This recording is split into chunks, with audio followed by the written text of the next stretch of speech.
그 눈깔 마음에 드는군. 내 침실에서도 그따위로 앙칼지게 굴어볼 텐가? 국방부 정문 앞에서 수도방위 사령관이 처음 보는 여군 장교를 향해 이렇듯 역겨운 성희롱을 내뱉었습니다. 하지만 불과 3분 후 하늘 높은 줄 모르던 그는 자신의 군 생활이 끝났음을 깨달아야 했습니다. 늦은 오후의 햇살이 용산 국방부 청사 서쪽 건물의 유리창에 부딪혀 길고 날카로운 그림자를 만들고 있었다. 그 그림자 끝 정문 앞 아스팔트 위에서는 계절에 어울리지 않는 냉기가 감돌았다. 모든 소음이 증발하고 오직 한 사람의 격앙된 목소리만이 그 공간의 공기를 난도질하고 있었다. 수도방위 사령관 황진석 소장. 그의 어깨 위에서 번쩍이는 두 개의 별은 그가 쌓아 올린 권력의 무게를 증명했지만 지금 그의 얼굴은 그 무게를 감당하지 못하는 사내의 초조함으로 흉하게 일그러져 있었다. 그는 자신을 막아선 20살 남짓의 헌병 장교를 금방이라도 집어삼킬 듯 노려보며 고함을 질렀다. 국방부 장관께 올리는 긴급 직소 보고다. 군사적 중대 사안일 수도 있는데 내까짓 위관이 감히 국법을 운운하며 내 앞을 가로막아? 이게 지금 정상적인 군대 기강으로 보여? 당장 안 비켜. 그의 목소리에는 단순한 분노를 넘어선 무언가에 쫓기는 자의 절박함이 묻어 있었다. 주변은 섬처럼 고립된 무대가 되었다. 정문을 드나들던 장교들은 걸음을 멈추고 멀찍이서 이 믿을 수 없는 광경을 지켜보았다. 몇몇은 본능적으로 주머니 속 스마트폰을 만지작거렸지만 차마 현역 소장의 얼굴에 대고 렌즈를 들이밀 배짱은 없었다. 그저 침묵 속에서 대한민국 수도 서울의 방패를 자처하는 장성의 추락을 불안한 눈으로 지켜볼 뿐이었다. 그의 뒤에 선 부관 박철민 중령은 얼굴에서 핏기가 완전히 가신 채였다. 그는 거의 애원하듯 상관의 팔을 잡았다. 사령관님, 제발 진정하십시오. 이러시면 일이 더 커질 뿐입니다. 제가 다시 정식으로 면담 절차를 조율하겠습니다. 제발. 그러나 황진석은 그 손을 짐승처럼 뿌리쳤다. 닥쳐. 내 놈이 지금껏 뭘 제대로 한 게 있다고. 군 검찰놈들이 내 뒤를 밟고 있다는 흉흉한 소문이 작전처까지 파다한데 이게 그냥 앉아서 당하고 있을 일이야? 내가 직접 장관님을 뵙고 저 간첩 같은 놈들의 모가지를 비틀어버리기 전에는 한 발짝도 못 움직여. 그는 이성을 잃은 사람처럼 근처에 있던 국민과 함께 튼튼한 국방이라는 문구가 적힌 입간판을 군홧발로 걷어찼다. 쾅 하는 둔탁한 파열음과 함께 알루미늄판이 엿가락처럼 휘어졌다. 젊은 헌병 장교의 얼굴이 하얗게 질렸다. 그는 규정상 상관에게 물리력을 행사할 수 없다는 사실과 이 난동을 막아야 한다는 임무 사이에서 갈등하며 입술만 파르르 떨고 있었다. 상황은 그 누구도 손쓸 수 없는 파국의 직전으로 치닫고 있었다. 바로 그 순간 그 모든 혼란의 소용돌이를 단숨에 베어버리는 목소리가 나타났다. 거기까지 하시죠, 황진석 사령관님. 목소리는 크지 않았지만 이상하리만치 모든 소음을 흡수하는 힘이 있었다. 모두의 시선이 소리가 들려온 곳, 국방부 본청 중앙 계단 위쪽으로 향했다. 그곳에는 한 명의 여군 장교가 서 있었다. 손에 든 두툼한 서류철 외에는 아무런 무장도 하지 않았지만 그녀의 존재감은 그 어떤 무장보다도 단단하고 위압적이었다. 군 검찰부 소속 한서연 소령. 그녀의 얼굴에는 어떤 감정도 떠오르지 않았다. 마치 잘 깎은 얼음 조각처럼 차갑고 투명한 무표정이었다. 그녀는 천천히 계단을 내려와 소란의 중심으로 걸어왔다. 또각또각 그녀의 구두굽이 아스팔트에 닿는 소리는 마치 초침 소리처럼 긴장된 정적 속에서 선명하게 울렸다. 그 소리는 황진석의 폭주에 마침표를 찍고 있었다. 황 소장은 잔뜩 찌푸린 눈으로 그녀의 머리부터 발끝까지 훑었다. 마치 먹잇감을 탐색하는 맹수와 같은 시선이었다. 어디 소속인데 계급도 보잘것없는 것이 함부로 아는 척을 해. 지금 내가 누군지 머리에 안 박혔나? 그의 목소리에는 경멸과 위협이 뒤섞여 있었다. 한서연은 그의 모욕적인 언사에 미동도 하지 않았다. 그녀는 그의 바로 앞 한 걸음 거리에 멈춰 섰다. 그리고는 들고 있던 서류철의 첫 장을 넘겨 마치 방패처럼 그의 눈앞에 들어보였다. 군 검찰청 보통검찰부장 전결인이 날인된 공식 수사 게시통 보서입니다. 그녀의 목소리는 그녀의 표정만큼이나 건조했다. 금일부터 군 검찰은 황진석 소장님을 특정 범죄 가중처벌 등에 관한 법률 위반, 구체적으로는 군수물자 납품 계약 관련 직권 남용 및 뇌물수수 혐의의 피의자로 전환하여 정식 수사에 착수합니다. 그녀의 말이 끝나자 황 소장의 얼굴에서 모든 색이 사라졌다. 분노로 붉게 달아올랐던 얼굴은 순식간에 새하얗게 질렸다가 이내 치욕으로 검붉게 변해갔다. 뭐라고? 내까지 소령 따위가 감히 나를 수사해? 그는 단어를 하나씩 내뱉을 때마다 침을 튀겼다. 지금 이 순간부터 사령관님의 모든 언행은 형사소송법에 의거하여 기록됩니다. 수사관에 대한 폭행 및 협박 또는 공무집행을 방해할 경우 영장 없이 현행범으로 체포될 수 있음을 엄중히 경고합니다. 한서연은 그의 눈을 피하지 않고 똑바로 응시했다. 그 눈빛은 단순한 경고가 아니었다. 그것은 법이라는 이름의 차가운 칼날 그 자체였다. 그녀는 이미 황진석이라는 거대한 산을 베어버릴 각오를 끝낸 검객의 눈을 하고 있었다. 황 소장은 순간 이성을 잃고 오른손을 번쩍 들었다. 그녀의 뺨을 향해 내리치려는 명백한 폭행의 예비 동작이었다. 주변에서 지켜보던 이들의 입에서 짧은 탄식이 터져나왔다. 그러나 그의 손은 허공에서 격렬하게 떨리며 멈춰섰다. 한서연이 막아서가 아니었다. 그녀는 그저 그 자리에 못 박힌 듯 서서 그의 눈동자 깊은 곳을 꿰뚫어보고 있었을 뿐이다. 그 눈빛이 말하고 있었다. 치시죠. 당신의 군 생활과 남은 인생은 이 한 번의 손찌검으로 모두 끝장날 겁니다. 수많은 시선 그리고 그보다 더 많은 스마트폰 렌즈가 보이지 않는 곳에서 자신을 향하고 있다는 끔찍한 현실을 뒤늦게 자각한 황진석은 마치 목에 가시가 걸린 사람처럼 거친 숨을 몰아쉬며 떨리는 손을 천천히 내렸다. 그는 이가 갈리는 소리를 내며 한서연을 노려보았다. 그 눈빛에는 살이마저 담겨 있었다. 좋다. 아주 좋아. 한서연 소령이라. 내 이름 석자 그리고 오늘 내 그 건방진 눈가를 내 뇌에 똑똑히 새겨두마. 내가 저지른 이 무모한 짓을 어떻게 후회하며 내 발밑에서 무릎 꿇게 만들어주는지 똑똑히 지켜보라고. 그는 마지막 저주를 퍼붓고는 더러운 오물이라도 본 듯 몸을 돌려 검은색 세단으로 향했다. 박중령이 허둥지둥 그 뒤를 따랐고 육중한 차문이 닫히는 소리와 함께 국방부 정문 앞에는 다시 불안한 정적이 찾아왔다. 구경하던 사람들은 그제야 참았던 숨을 몰아쉬며 저마다의 생각 속에서 흩어지기 시작했다. 한서연은 그 자리에 잠시 더 서서 황 소장의 차가 위병소 너머로 완전히 사라지는 것을 지켜보았다. 팽팽하게 당겨져 있던 어깨의 긴장이 그제야 조금 풀리는 듯 했다.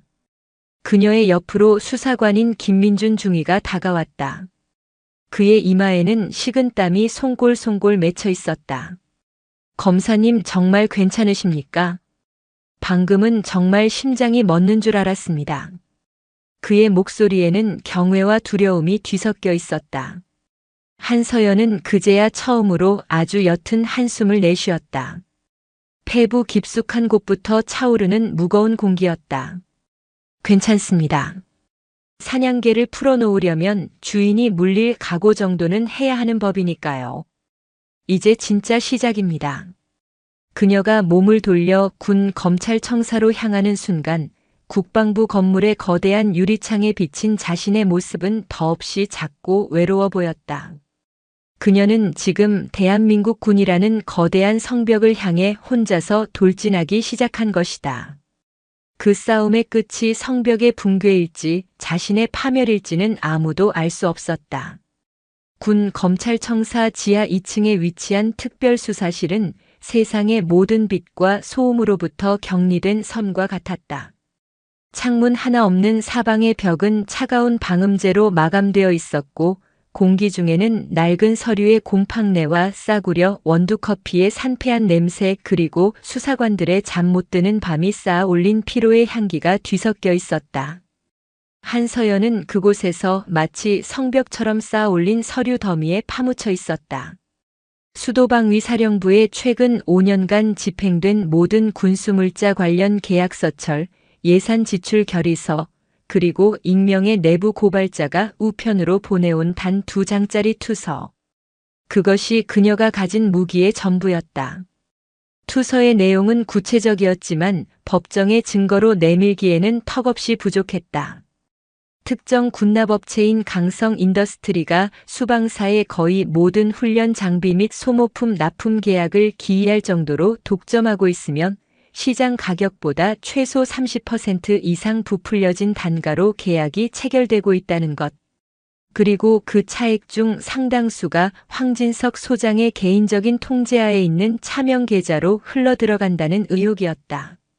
문제는 그녀가 검토한 수백 건의 계약 서류들이 회계적으로는 한치의 오차도 없이 완벽하게 꾸며져 있다는 점이었다. 그것은 마치 교활한 범인이 남긴 너무나도 완벽해서 오히려 부자연스러운 알리바이와도 같았다. 검사님, 요청하신 자료 나왔습니다. 김민준 중위가 붉게 충혈된 눈을 비비며 모니터를 그녀에게 돌렸다. 그의 얼굴에는 며칠 밤을 샌 사람 특유의 푸석함이 내려앉아 있었다. 강성 인더스트리 법인 등기부등본부터 최근 5년간의 세무 자료까지 전부 확인했습니다. 대표이사는 백강성이라는 민간인이고 설립된 지는 10년이 넘었습니다. 겉보기에는 아무런 문제가 없는 건실한 중소기업입니다. 페이퍼 컴퍼니는 절대 아닙니다. 그렇겠죠. 그렇게 허술하게 일을 처리할 인간들이 아니니까. 한서연은 뻐근한 목을 돌리며 김중희가 뽑아온 자료를 넘겨받았다. 하지만 이상한 점이 있습니다. 이 업체의 매출 구성입니다. 전체 매출의 95% 이상이 수도방위 사령부 및 그 예하 부대와의 계약에서 발생하고 있습니다. 사실상 수방사 전용 하청업체나 다름없는 구조입니다. 황진석 소장이 수방사령관으로 부임한 게 3년 전입니다. 그 시점을 기준으로 강성 인더스트리와의 계약 건수와 총액의 변화 추이를 그래프로 만들어주세요. 그리고 부임 이전과 이후 계약 품목의 단가 변동률을 품목별로 상세하게 비교 분석해 주십시오. 아주 사소한 변화라도 좋습니다. 돈의 흐름은 거짓말을 하지 않으니까요. 반드시 흔적을 남기게 되어 있습니다. 한서연의 지시에 김중희는 다시 키보드 위에 손을 올렸다. 타닥타닥. 정적에 잠긴 수사실 안에서 그의 키보드 소리만이 유일한 움직임이었다.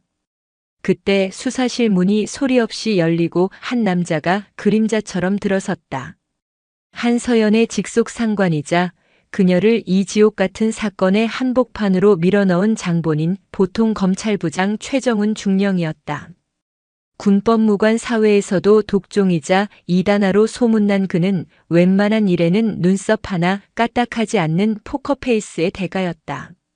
그는 아무 말 없이 한서연의 책상 위 서류 더미 위에 또 다른 얇은 서류철 하나를 던지듯 내려놓았다. 그 행동에는 불필요한 모든 감정이 거세되어 있었다. 이게 뭡니까, 부장님? 한서연이 묻자 그가 대답했다. 위에서 내려온 선물. 합동참모본부 감찰실에서 보낸 공식 협조 요청 공문이고 이건 우리 법무실장님께서 특별히 챙겨주신 격려사다. 최중령의 목소리에는 냉소적인 유머가 희미하게 묻어 있었다. 한서연은 서류철을 펼쳐들었다. 내용은 예상했던 그대로였다.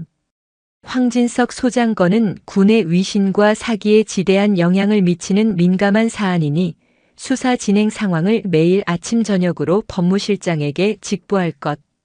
그리고 군 검찰 단독으로 수사를 진행하지 말고 반드시 합참 감찰실과 긴밀한 공조 체제를 유지하여 진행하라는 권고였다. 그것은 협조 요청에 탈을 쓴 명백한 수사 간섭이자 족쇄였다. 황진석이 벌써 움직인 겁니다. 한서연이 얼음처럼 차가운 목소리로 말했다. 육사 출신 선후배로 얽힌 자기 라인을 총동원했겠지. 합참과 국방부의 핵심 보직에 앉아있는 놈들을 움직여서 우리 손발을 묶어놓고 우리가 뭘 하는지 일거수일투족 감시하겠다는 수작이야. 최중령이 팔짱을 끼며 말했다. 그의 눈빛은 텅 빈 것 같으면서도 그 깊은 곳에서는 무언가 이글거리고 있었다. 한소령. 내가 왜 이 많은 검사들 중에 하필 자네에게 이 사건을 맡겼는지 아나? 제가 만만해 보였기 때문입니까? 한서연이 반문했다. 아니, 자네가 가장 독하고 가장 끈질기고 이 바닥에서 잃을 게 가장 없는 사람이기 때문이다. 다른 놈들 같았으면 벌써부터 저 공문 뒤에 숨어서 몸살이느라 수사 서류에 먼지만 쌓이게 놔뒀을 거다. 그는 잠시 말을 멈췄다가 목소리를 한 톤 더 낮추며 이어갔다. 이건 단순한 군납 비리 수사가 아니야. 어쩌면 군 내부의 거대한 권력 암투에 우리가 총알바지로 던져진 것일 수도 있지. 황진석을 제거하려는 반대파가 우리에게 익명의 투서를 흘렸을 가능성도 배제할 수 없어. 어느 쪽이든 상관없다. 우리가 해야 할 일은 오직 진실을 밝히는 것뿐이야. 하지만 그 과정에서 자네는 철저히 혼자가 될 거다. 그 누구도 널 대놓고 지지해주거나 보호해주지 않을 게다. 나조차도 서류상으로는 자네를 압박하는 역할을 맡아야 할지도 모르지. 그의 말은 비수처럼 날카로웠지만 이상하게도 그 안에는 한서연을 향한 깊은 신뢰가 담겨 있었다. 한서연은 조용히 고개를 끄덕였다. 각오하고 시작한 일입니다. 부장님. 좋아. 일단 저놈들 요구대로 보고서는 매일 올려. 아주 사소하고 의미 없는 내용들로만 채워서. 그리고 합참놈들에게도 협조를 요청해. 우리가 절대 파헤치지 않을 엉뚱한 방향의 자료들을 잔뜩 요구해서 그놈들을 쓸데없이 바쁘게 만들어. 진짜 수사는 지금부터 저놈들 눈을 피해서 물밑에서 진행한다. 이제부터 이건 정보전이고 심리전이야. 최중령은 그 말만 남기고 왔을 때처럼 조용히 수사실을 나갔다. 한서연은 다시 서류 더미로 시선을 돌렸다. 최중령의 말은 그녀의 머릿속을 명료하게 정리해 주었다. 이것은 이제 단순한 수사가 아니었다. 보이지 않는 적들의 감시망을 뚫고 진실에 도달해야 하는 외로운 전쟁이었다. 그녀는 책상 서랍 깊숙한 곳에서 예전에 다른 사건을 수사하며 정리해둔 파일을 꺼냈다. 강성 인더스트리의 대표 백강성의 상세한 신상정보 파일이었다. 해병대 수사단 출신. 예편 후 별 볼 일 없는 보안업체를 운영하다가 5년 전 갑자기 군납업체를 차려 급성장한 인물. 황진석과는 군 복무 시절 아무런 공식적인 접점이 없어 보였다. 하지만 돈이라는 연결고리는 때로는 혈연이나 지연보다 훨씬 더 끈끈하고 은밀하게 사람을 얽어매는 법이다. 김중희. 백강성 대표의 최근 3년간의 모든 금융거래 내역을 확보해야겠습니다. 개인 계좌, 법인 계좌, 가족 및 측근들의 차명 의심 계좌까지. 영장은 제가 어떻게든 받아내겠습니다. 그리고 동시에 수방사 군수처에 근무하는 모든 격리장교와 보급 담당관들, 그리고 이들과 관련된 군무원들의 목록을 전부 뽑아주십시오. 분명히 이들 중 누군가는 이 부정한 계약의 실체를 알거나 최소한 양심의 가책이라도 느끼고 있을 겁니다. 이제부터 그 거대한 성벽의 가장 약한 돌멩이 하나를 찾아내는 지루하고 고단한 작업을 시작합니다. 그녀의 지시는 치밀하고 집요했다. 그녀는 이제 사냥감이 아닌 사냥꾼이 되어 어둠 속에서 조용히 움직이기 시작했다. 그로부터 일주일이라는 시간은 마치 모래시계의 모래알처럼 더디고 답답하게 흘러갔다. 한서연과 김민주는 밤낮의 경계도 잊은 채 수도방 위사령부 예하 부대들을 그림자처럼 맴돌았다. 수십 명에 달하는 보급 및 격리 담당 장교들을 만났지만 그들은 마치 약속이라도 한 듯 입을 굳게 다물고 있었다. 황진석 사령관의 서슬퍼런 위세를 모르는 이가 없었고 괜히 긁어부스럼을 만들어 자신의 군 생활을 담보 잡히고 싶어 하지 않았다. 어떤 대위는 규정과 절차에 따라 처리했을 뿐 아는 바가 없습니다라는 말만 앵무새처럼 반복했고 또 다른 소령은 군 검찰이 일개 부대의 행정 업무까지 간섭하는 것은 월권이라며 노골적으로 불쾌감을 드러냈다. 대부분은 그저 두려움에 질린 눈으로 아무것도 모른다고 기억나지 않는다고만 되풀이할 뿐이었다. 수사는 거대한 안개 속에서 한 발짝도 나아가지 못하고 제자리 걸음만 하는 듯 했다. 매일 저녁 법무실장에게 제출하는 수사 진행 보고서는 영양가 없는 내용으로 채워졌다. 관계자 면담 진행 중 특이사항 없음. 합참 감찰실에서는 시도 때도 없이 전화를 걸어와 수사 진행 상황을 집요하게 캐물으며 신경을 긁었다. 그들의 목소리에는 협조라는 명분 아래 교묘하게 숨겨진 조롱과 방해가 담겨 있었다. 보이지 않는 압박이 수사실의 공기를 희박하게 만들며 숨통을 조여왔다. 김민준 중위는 지쳐갔다. 그는 어느 날 밤 텅 빈 수사실에서 컵라면을 먹다 말고 젓가락을 내려놓으며 말했다. 검사님, 이러다 정말 아무것도 못 찾고 저희만 바보 되는 거 아닙니까? 이건 계란으로 바위치기 같습니다. 그의 목소리에는 패배감이 짙게 배어 있었다. 한서연은 그의 눈을 조용히 바라보았다. 김중희. 바위는 거대하고 단단해 보이지만 아주 작은 틈만 있으면 깨트릴 수 있습니다. 우리는 지금 그 틈을 찾는 중입니다. 가장 어둡고 추운 새벽이 지나야 해가 뜨는 법입니다. 그녀의 목소리는 지쳐 있었지만 그 안의 심지는 조금도 흔들리지 않았다. 그리고 마침내 칠흑 같던 어둠 속에서 아주 희미한 빗줄기가 감지되었다. 수방사 예하 제1포병여단에서 보급 장교로 근무하는 정민수 대위. 그는 다른 이들과는 확연히 달랐다. 한서연과의 공식적인 면담 내내 그는 극도로 불안해했고 식은땀을 흘리며 손을 떨었다. 무언가를 필사적으로 숨기고 있는 사람의 전형적인 모습이었다. 한서연의 수사관으로서의 본능이 날카롭게 반응했다. 그녀는 그를 놓치지 않았다. 그녀는 형식적인 면담을 끝낸 후 그날 저녁 부대 밖 식당에서 혼자 저녁을 먹고 나오는 정 대위의 차 앞에 자신의 차를 세워 막아섰다. 어둠이 내린 한적한 도로 단둘이 마주한 순간 한서연은 단도직입적으로 물었다. 정 대위님, 더 이상 혼자서 모든 짐을 짊어지려고 하지 마십시오. 무언가 알고 계시죠? 지금 저에게 말씀해주지 않으시면 저는 내일 정 대위님을 참고인이 아닌 피의자 신분으로 소환할 수밖에 없습니다. 군용물 등 범죄에 관한 법률 위반, 구체적으로는 직무유기 및 증거인멸 공모 혐의로 말입니다. 그녀의 목소리는 낮았지만 그 안에는 거부할 수 없는 압박감이 담겨 있었다. 정 대위의 얼굴이 가로등 불빛 아래 하얗게 질렸다. 그는 한참을 망설이며 고뇌하다 마침내 댐이 무너지듯 모든 것을 털어놓기 시작했다. 그의 고백은 한서연의 예상을 뛰어넘는 충격적인 내용이었다. 그는 여단 군수참모인 이강우 중령의 직접적인 지시를 받고 강성 인더스트리에서 납품한 155mm 고폭탄의 불량률 관련 검수 보고서를 조직적으로 조작해왔다고 실토했다.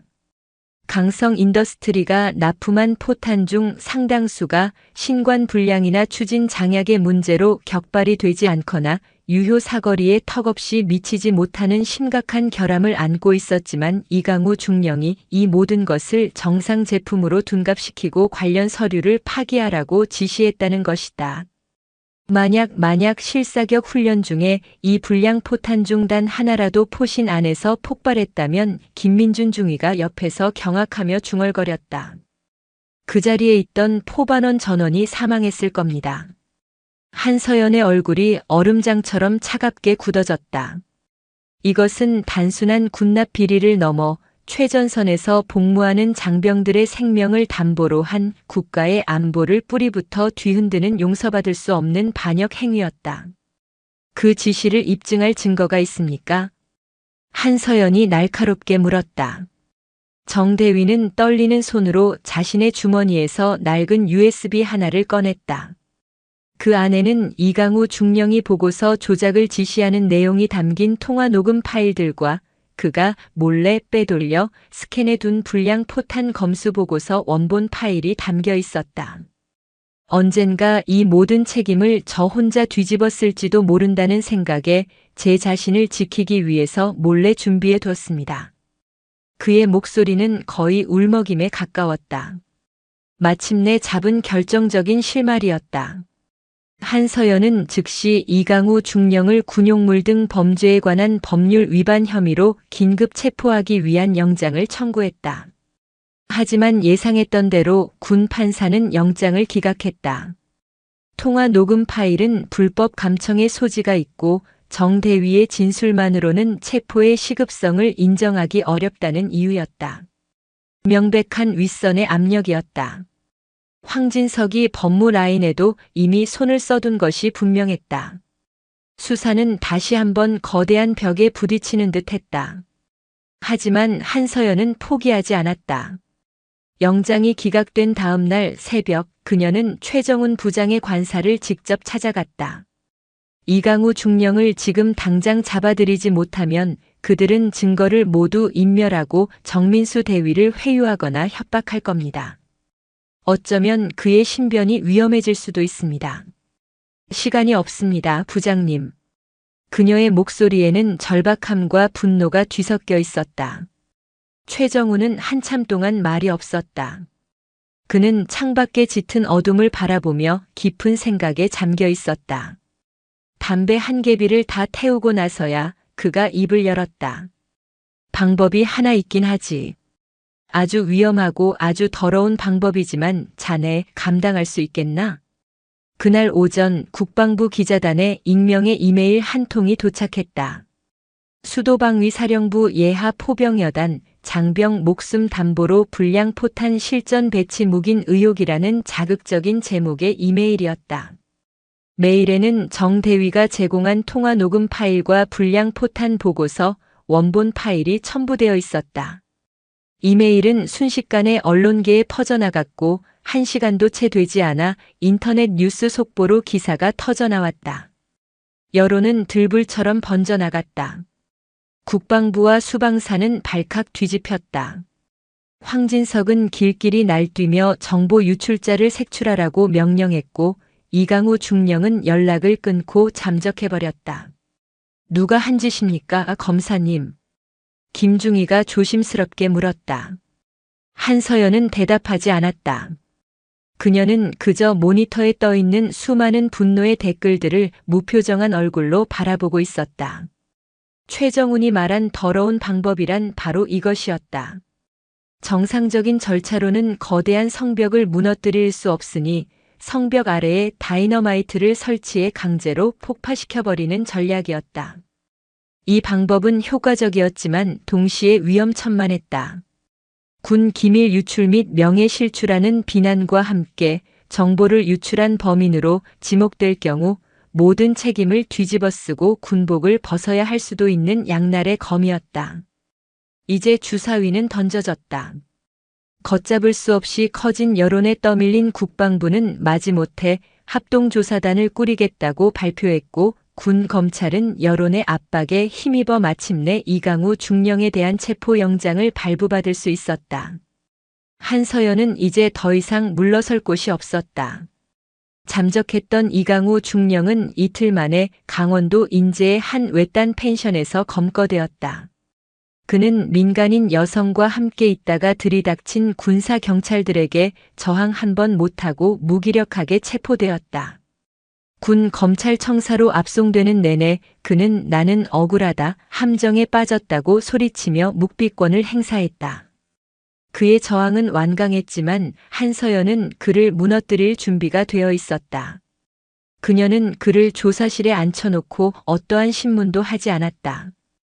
대신 조사실 한쪽 벽면을 가득 채운 대형 모니터를 통해 그가 조작을 지시했던 불량 포탄들이 실제 사격 훈련장에서 사용되는 상황을 가정한 컴퓨터 시뮬레이션 영상을 반복해서 보여주었다. 영상 속에서는 포탄이 포신 안에서 그대로 폭발해 주변을 초토화시키거나 엉뚱한 방향으로 날아가 관측소 근처에 떨어져 화염에 휩싸이는 끔찍한 장면들이 소름 끼치는 음향 효과와 함께 생생하게 재생되었다. 그리고 그 옆에는 아무것도 모른 채 훈련에 참여하고 있는 젊은 포병들의 해맑게 웃는 얼굴 사진들이 교차 편집되어 나타났다.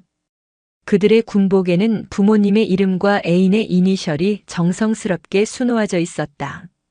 저 병사들 중에 누군가의 귀한 아들이 있고 누군가의 듬직한 형제가 있고 누군가의 사랑하는 연인이 있었습니다.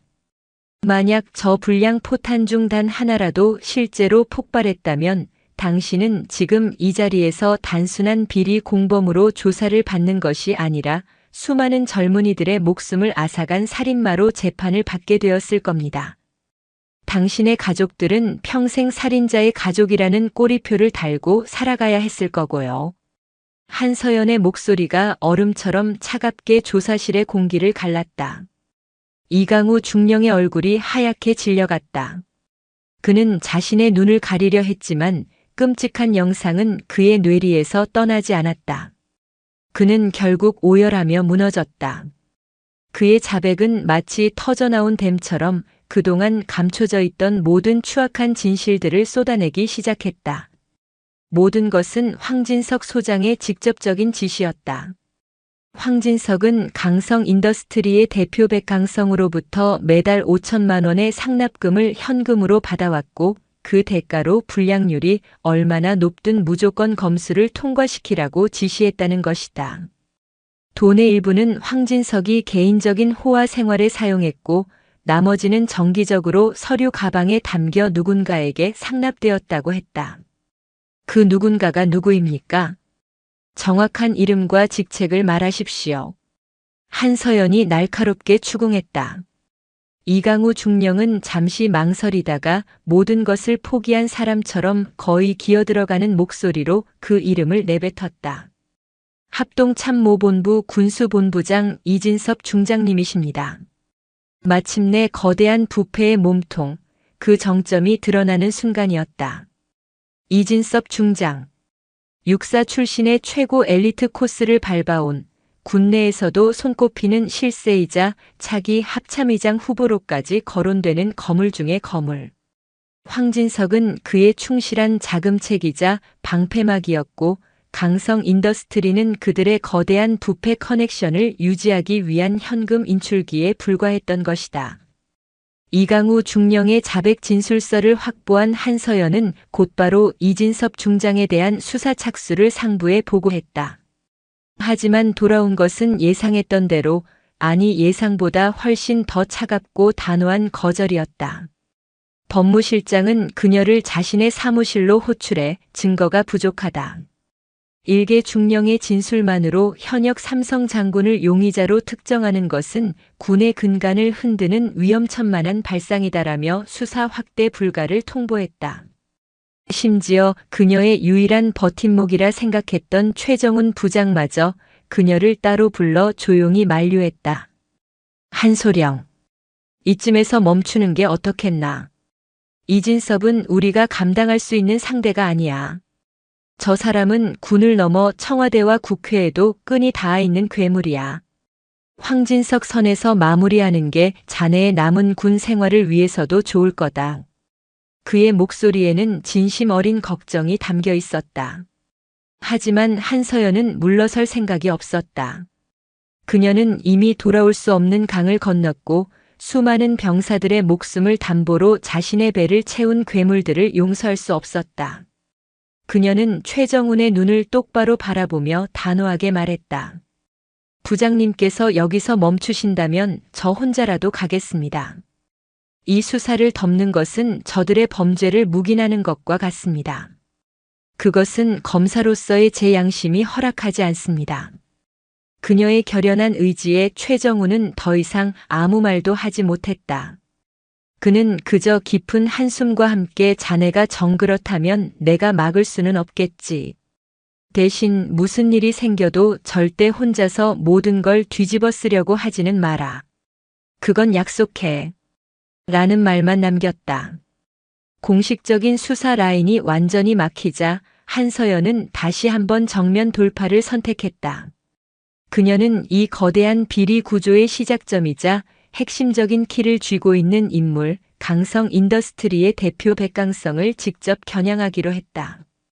그녀는 백강성의 회사와 자택에 대한 압수수색 영장을 청구하는 동시에 그를 심리적으로 극한까지 몰아붙이기 위한 고도의 작전을 개시했다.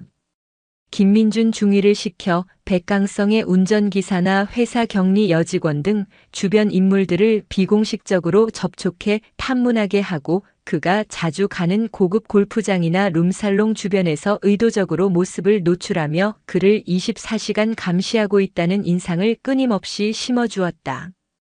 동시에 최정훈 부장은 자신이 가진 언론계 정보 라인을 통해 군, 검찰이 곧 강성 인더스트리에 대한 대대적인 압수수색을 단행하고 백강성 대표를 구속할 방침이라는 확인되지 않은 정보를 조용히 흘렸다. 백강성은 예상보다 훨씬 더 교활하고 동시에 훨씬 더 겁이 많은 인물이었다. 그는 불안과 초조함에 휩싸이기 시작했다. 이 모든 사건의 책임을 자신에게 떠넘기고 꼬리 자르기를 당할 것을 우려한 그는 자신의 보호막이었던 황진석에게 여러 차례 연락해 도움을 청했지만 이미 자신의 코가 석자가 된 황진석은 그를 철저히 외면했다. 극도의 위기감을 느낀 백강성은 마침내 최후의 동아줄이라 생각했던 이진섭 중장에게 직접 연락을 시도했다. 한서연과 최정훈이 숨죽여 기다리던 바로 그 순간이었다. 그들은 이미 법원으로부터 통신 제한 조치 허가서를 발부받아 백강성의 모든 통신을 감청할 준비를 마친 상태였다. 며칠간의 숨막히는 잠복 끝에 마침내 결정적인 통화 내용이 포착되었다. 장군님, 저 백강성입니다. 약속이 다르지 않습니까? 이대로 저만 모든 걸 뒤집어 쓰고 죽으라는 말씀이십니까? 지난 몇 년간 장군님께 흘러들어간 돈이 얼만데 백강성의 절박하고 원망 섞인 목소리와 그를 벌레 보듯 대하는 이진섭의 얼음처럼 차가운 목소리가 녹음 파일에 고스란히 담겼다. 나는 당신 같은 저급한 사업가는 모르오.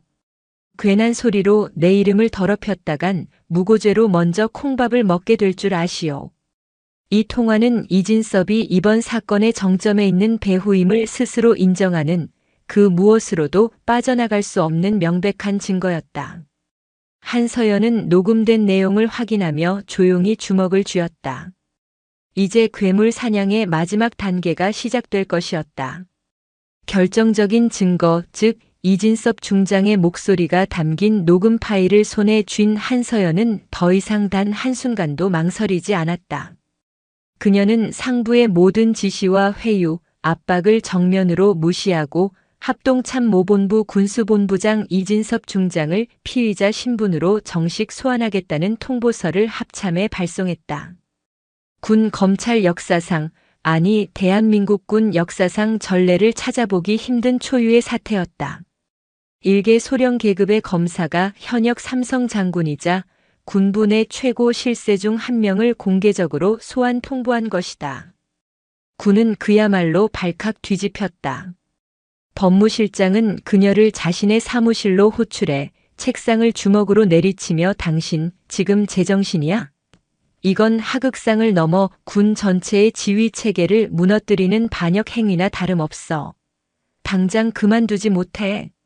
라며 맹렬하게 비난했다. 하지만 한서연은 눈 하나 깜빡하지 않았다. 그녀는 그가 보는 앞에서 보란 듯이 이진섭과 백강성의 통화 녹음 파일을 재생했다. 나는 당신 같은 저급한 사업가는 모르오. 이진섭의 오만하고 차가운 목소리가 법무실장의 넓은 사무실에 울려 퍼졌다. 법무실장의 얼굴은 하얗게 질렸다가 시뻘게 달아오르기를 반복했다. 그는 결국 입술을 깨물며 아무 말도 하지 못했다. 하지만 이진섭은 이대로 순순히 소환에 응할 인물이 아니었다. 그는 자신이 가진 모든 인맥과 권력을 총동원하여 마지막 발악과도 같은 반격에 나섰다.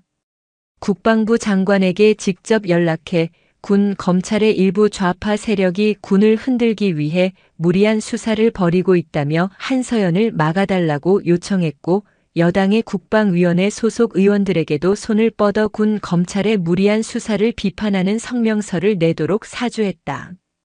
그들의 반격은 집요하고 조직적이며 강력했다.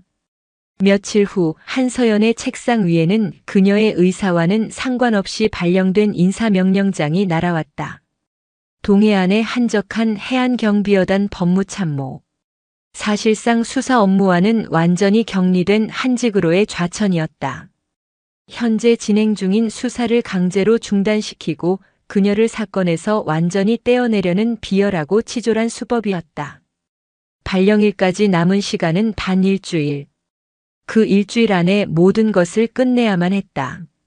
그렇지 않으면 이 모든 노력은 수포로 돌아가고 진실은 영원히 어둠 속에 묻히게 될 터였다. 절체절명의 순간, 그동안 한 발짝 뒤에서 상황을 지켜보던 최정훈 부장이 마침내 움직였다. 그는 자신이 지난 10수년간 군 검찰에 몸담으며 비밀리에 모아온 비장의 카드를 꺼내 들었다. 그것은 이진섭 중장이 과거 방위사업청 핵심 보직에 근무할 당시 저질렀던 또 다른 대형 비리, 바로 차기 전투기 도입 사업과 관련하여 특정 해외 방산업체로부터 거액의 뇌물을 수수한 혐의에 대한 내사 자료였다. 이 자료에는 뇌물이 오고 간 구체적인 날짜와 장소, 그리고 돈이 세탁된 해외 페이퍼 컴퍼니의 계좌 내역까지 상세하게 담겨 있었다. 최정우는 이 자료를 들고 한밤중에 국방부 장관을 독대했다. 그는 장관에게 냉정하고 분명한 선택지를 제시했다. 장관님, 이진섭 한 명의 목을 잘라내고 썩은 부위를 도려내어 군의 명예를 지키시겠습니까? 아니면 끝까지 그를 감싸 안고 있다가 차기 전투기 사업 비리까지 한꺼번에 터져 정권 전체가 뒤흔들리는 것을 지켜보시겠습니까? 이 자료의 사본은 이미 몇몇 언론사에 신뢰할 수 있는 기자들에게 전달되었습니다. 장관님의 결단이 내려지면 그들은 움직일 겁니다. 국방부 장관은 결국 백기를 들었다. 한 명의 장성을 지키기 위해 정권의 안위를 담보 잡을 수는 없었다. 그는 다음 날 아침 한서연의 전출 명령을 보류시키고 이진섭 중장에 대한 군 검찰의 강제 수사를 승인할 수밖에 없었다. 마지막 방어막이 허무하게 뚫린 이진섭은 결국 군 검찰청사 포토라인에 서야 했다. 그는 수많은 카메라 플래시 세례를 받으며 모든 것은 음해라고 주장했지만 그의 얼굴에는 패배자의 그림자가 짙게 드리워져 있었다. 그는 최고급 로펌의 변호인단을 대동하고 조사실에 들어와 모든 혐의를 완강하게 부인했다. 하지만 한서연이 내민 백강성과의 통화 녹음 파일, 그리고 최정훈이 결정적인 순간에 터뜨린 전투기 사업 비리 자료 앞에서 그의 모든 거짓말과 오만함은 산산조각 났다. 모든 것을 잃었다는 것을 깨달은 그는 조사실에서 어린아이처럼 오열하며 자신의 모든 범죄 사실을 자백하기 시작했다. 그의 자백을 통해 황진석 소장뿐만 아니라 국방부와 합참, 방위사업청의 거미줄처럼 얽혀있던 수많은 부패한 군 간부들과 방산업자들의 이름이 본물처럼 터져나왔다. 한서연과 그녀의 작은 수사팀이 시작했던 외롭고 힘겨운 싸움이 마침내 대한민국군의 가장 깊고 어두운 환부를 도려내는 거대한 수술로 이어진 역사적인 순간이었다. 그녀는 며칠 밤낮을 뜬 눈으로 세워가며 관련자들을 줄줄이 소환하고 구속영장을 청구했다. 사무실의 불은 꺼질 줄 몰랐고 그녀의 몸은 쇳덩이처럼 무거워졌지만 그녀의 정신만은 역사상 그 어느 때보다 얼음처럼 차갑고 명료하게 빛나고 있었다. 수개월에 걸친 지루하고 치열한 법정 다툼이 끝났다. 이진섭 중장과 황진석 소장은 각각 군복을 벗고 수인 번호가 찍힌 옷을 입은 채 법정 최고형에 가까운 10수년의 중형을 선고받았다. 백항성을 비롯한 악덕 군납업자와 비리에 크고 작게 연루된 수십 명의 군 간부들 역시 법의 엄중한 심판을 피하지 못했다. 대한민국 군 역사상 최악의 비리 스캔들 중 하나로 기록될 사건의 막이 그렇게 내렸다. 이 거대한 사건을 처음부터 끝까지 이끌었던 한서연은 사건이 종결된 후 조촐하게 치러진 내부 시상식에서 조용한 표창장 한 장을 받는 것 외에는 어떤 공식적인 칭찬이나 특별한 보상도 받지 못했다. 오히려 군 조직의 치부를 드러내고 지휘 체계의 파란을 일으킨 위험하고 문제적인 인물로 낙인 찍혀 한동안 수사와는 무관한 한직을 맴돌아야 했다. 하지만 그녀가 원했던 것은 애초에 그런 명예나 보상이 아니었기에 조금도 개의치 않았다. 그녀는 그저 묵묵히 자신의 자리에서 먼지가 쌓인 다음 사건 서류를 검토할 뿐이었다. 그러던 어느 날 김민준 중위가 조금은 상기된 얼굴로 그녀의 사무실을 찾아왔다.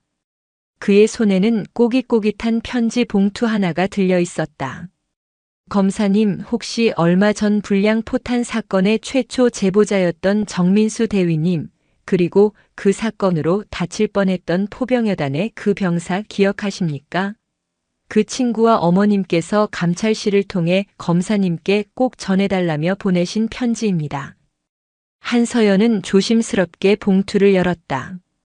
그 안에는 여러 번 고쳐 쓴 흔적이 역력한 삐뚤빼뚤하지만 정성스러운 손글씨로 채워진 감사 편지가 들어 있었다. 얼굴도 모르는 검사님께. 검사님 덕분에 저희 아들이 억울한 누명을 쓰지 않고 명예롭게 군 생활을 마칠 수 있게 되었습니다. 끔찍한 사고의 희생자가 될 뻔했던, 그리고 어쩌면 그 사고의 책임을 뒤집었을 뻔했던 제 아들과 저희 가족을 구해주셔서 정말 감사합니다. 평생 검사님의 은혜를 잊지 않고 살겠습니다. 편지의 마지막 구절을 읽는 순간 그동안 단 한 번도 흔들리지 않았던 한서연은 자신도 모르게 눈시울이 뜨거워지는 것을 느꼈다. 그동안의 모든 피로와 고통, 조직 내에서의 외로움과 싸워야 했던 수많은 밤들이 이 편지 한 장으로 모두 씻겨 내려가는 듯한 기분이었다. 이것이야말로 그녀가 이 지옥 같은 싸움을 포기할 수 없었던 진짜 이유였고, 그녀가 받은 그 어떤 훈장보다도 값진 보상이었다. 그녀의 든든한 버팀목이었던 최정훈 부장은 얼마 후 군복을 벗고 대형 로펌의 파트너 변호사로 자리를 옮겼다. 그는 떠나기 전날 밤 한서연과 조촐한 술자리를 가졌다. 그는 씁쓸하게 웃으며 말했다. 나는 내 개인적인 복수를 위해 싸웠지만 자네는 정말 순수한 정의를 위해 싸웠어. 그래서 자네가 이긴 거야. 이 썩어 빠진 조직에도 자네처럼 순수하고 단단한 칼날 하나쯤은 있어야지. 앞으로도 계속 그렇게 그 어떤 것과도 타협하지 말고 끝까지 싸워주게. 그게 내가 자네에게 하는 마지막 명령이다. 그의 마지막 말은 한서연의 가슴 속에 깊고 단단한 뿌리처럼 새겨졌다. 사건의 먼지가 서서히 가라앉을 무렵 한서연은 모두의 예상을 깨고 국방부 보통군사법원의 군 판사로 발령받았다.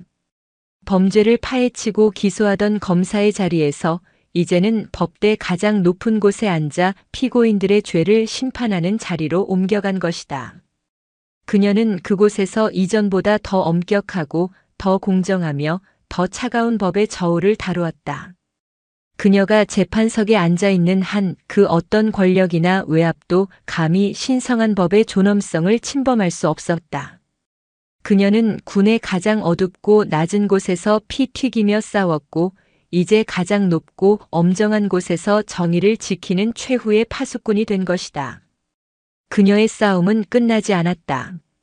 방식이 바뀌었을 뿐 그녀는 여전히 그 자리에서 군의 명예와 조국의 안녕을 위해 자신의 모든 것을 바치고 있었다. 창문 너머로 보이는 서울의 야경은 그날도 변함없이 화려하게 빛나고 있었다. 그리고 그 수많은 불빛 아래 대부분의 사람들이 알지 못하는 보이지 않는 곳에서 묵묵히 자신의 소명을 다하는 그녀가 있었다. 오늘 인생만세 TV의 이야기가 재미있으셨다면 구독과 좋아요로 채널을 응원해주세요. 시청해주셔서 감사합니다. 감히 송대위님을 넘봐! 이 불효우 같은 년! 한 여군을 향해 쏟아진 질투와 경멸이 뒤섞인 이 한마디. 그들은 자신들이 여우라 멸시했던 그 군인의 눈 속에 훗날 거대한 부패의 심장을 꿰뚫어버릴 호랑이의 빛이 숨겨져 있었다는 사실을 꿈에도 몰랐습니다. 어쩌면 세상에서 가장 위험한 착각은 상대방을 얕잡아보는 것에서부터 시작되는 건지도 모르겠습니다. 여우의 탈을 쓴 호랑이는 발톱을 드러내기 전까지는 아무도 알아보지 못하는 법이니까요. 영상 시청 후 이야기가 마음에 드셨다면 구독과 좋아요로 채널을 응원해주세요. 서해의 칼바람은 소금기를 머금어 살갗을 베는 듯 했다. 갯벌의 비릿한 냄새와 화약 연기가 뒤섞인 공기가 대한민국 서북단 강화도의 하늘을 지배하고 있었다. 해병대 제2사단 일명 청룡부대의 포사격 훈련이 끝났음을 알리는 굉음이 마니산 자락을 넘어 부대 위병소까지 희미하게 울려 퍼졌다.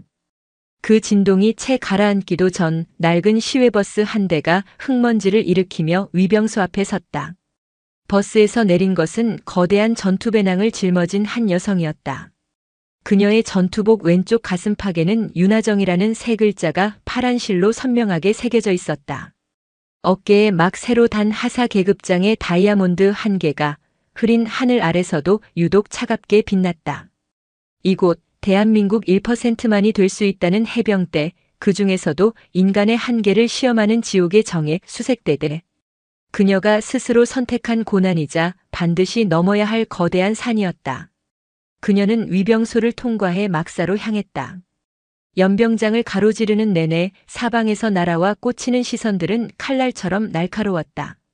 훈련으로 단련된 야수와도 같은 사내들의 시선이었다.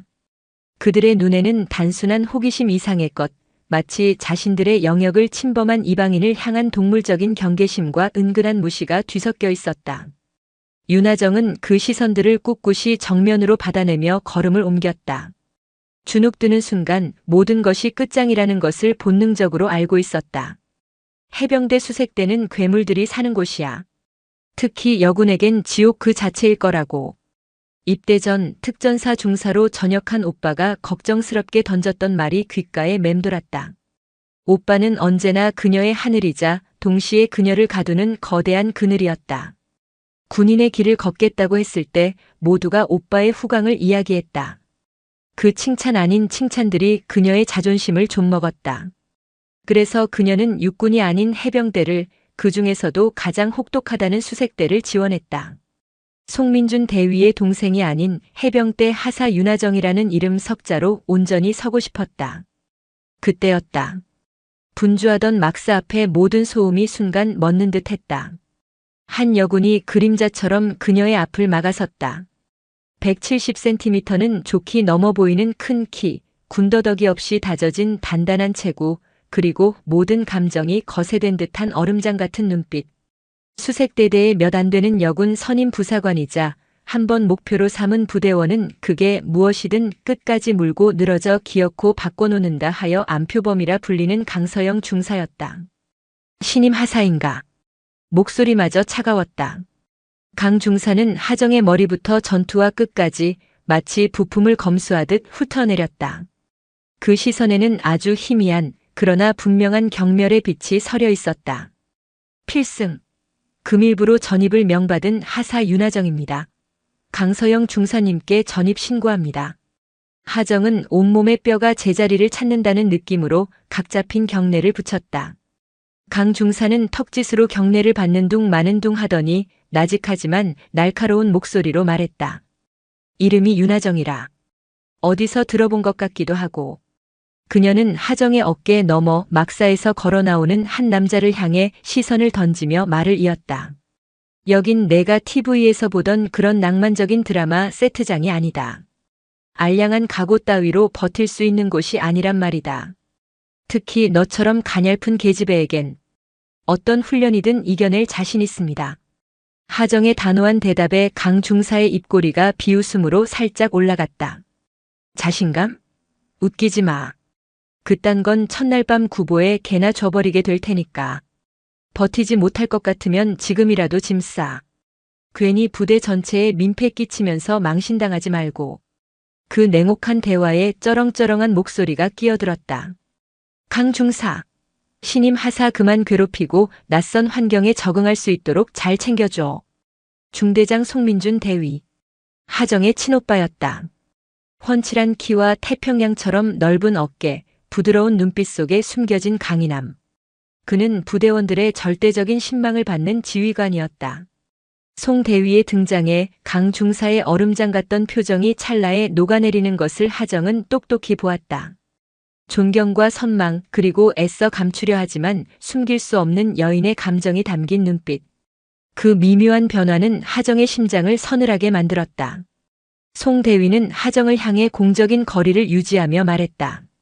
윤하정 하사, 우리 부대에 온 걸 환영한다.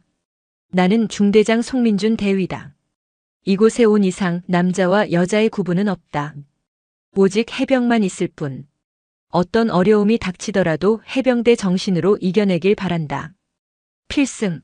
중대장님, 목숨 걸고 최선을 다하겠습니다.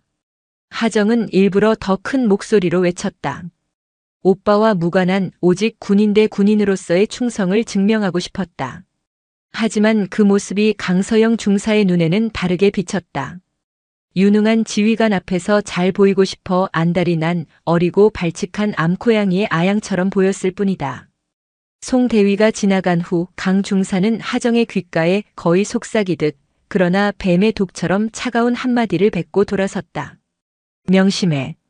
여긴 내가 꼬리 칠 남자가 있는 곳이 아니야. 잘못 놀리면 그 꼬리 잘리는 수가 있어. 그것은 선전포고였다. 질투라는 이름의 지옥, 그 문이 하정의 눈앞에서 소리 없이 열리고 있었다. 윤하정의 수색대대 생활은 첫날부터 실전이었다. 빨간 명찰의 자부심은 인간의 한계를 시험하는 훈련의 강도와 정확히 비례했다. 새벽 5시 기상과 함께 시작되는 10km 산악구보, 사르에는 바닷물 속에서의 수중 침투 훈련, 진흙탕과 철조망을 통과하는 각계전투 100kg이 넘는 IBS를 머리에 이고 백사장을 달리는 지옥의 질주까지 매일이 자신의 육체를 부수고 재조립하는 과정의 연속이었다. 육체적 고통은 참을 수 있었다. 하지만 그녀를 진짜 지옥으로 몰아넣은 것은 강서영 중사를 중심으로 뻗어나온 보이지 않는 올감이었다. 특히 강 중사의 직속 부하이자 그녀의 충실한 친위대인 최지수 하사와 박유진 하사는 노골적으로 하정을 괴롭혔다. 그들의 방식은 유치했지만 그래서 더 악랄했다. 어느 날 야간 독도법 훈련 시간이었다. 각계 팀으로 나뉘어 지정된 좌표를 찾아 복귀하는 훈련. 하정이 속한 팀이 어둠 속에서 산길을 헤매고 있을 때였다. 방향을 확인하려던 하정은 나침반에 바늘이 미친 듯이 팽이처럼 도는 것을 발견했다. 강한 자성에 노출되지 않고서는 불가능한 일이었다. 뭐야 윤하정. 너 때문에 길을 잃었잖아. 장비 관리 안 해? 죄송합니다. 분명 출발 전엔 이상 없었는데. 변명은? 이러니까 여군이 문제라는 거야. 중대장님은 너 같은 애를 왜 뽑으셔서. 최지수와 박유진은 약속이라도 한 듯 하정을 몰아세웠다. 결국 하정의 팀은 3시간이나 늦게 부대로 복귀했고 그 책임을 고스란히 하정이 뒤집었었다. 완전무장 구보라는 가혹한 얼차려를 받으며 연병장을 도는 내내 하정은 막사 창문 너머에서 자신을 보며 비웃고 있는 최지수와 박유진의 모습을 보았다. 낮에 그들이 자신의 나침반 근처에서 장난치듯 자석을 만지작거리던 모습이 뒤늦게 떠올랐다. 분노가 치밀었지만 증거가 없었다. 이런 식의 교묘한 괴롭힘은 계속되었다. 사격 훈련 직전 탄창을 숨겨 애를 먹게 하거나 식사 후 식판을 정리할 때 일부러 부딪혀 음식을 쏟게 한 뒤 모두 앞에서 망신을 주는 식이었다. 그들의 괴롭힘 속에는 항상 중대장이라는 단어가 교묘하게 섞여 들어갔다. 윤하정은 중대장에게 꼬리쳐서 편하게 군 생활하려는 불려우. 강서영 중사가 은밀하게 퍼뜨린 이 악성 소문은 닫힌 사회인 군대 내에서 암세포처럼 빠르게 번져나갔다. 하정은 완벽한 외톨이가 되었다. 그녀는 피가 거꾸로 솟는 모욕감을 삼키며 훈련에만 매달렸다. 실력으로 증명하는 것 외에는 방법이 없었다. 그날 밤 모두가 잠든 시간. 하정은 홀로 막사 뒤편의 연병장으로 향했다. 약속이라도 한 듯 송민준 대위가 그녀를 기다리고 있었다. 어둠 속에서 마주한 남매의 얼굴에는 깊은 고단함이 서려 있었다. 하정아, 괜찮은 거냐? 얼굴이 말이 아니네. 도대체 무슨 일이 있는 거야? 오빠. 그 한마디에 그동안 눌러왔던 서름이 터져나왔다. 나 정말 여기 있으면 안 되는 사람인 것 같아. 모두가 나를 벌레 보듯 피해. 내가 뭘 잘못한 건지도 모르겠는데. 그냥 내가 여기 있는 것 자체가 죄인 것 같아.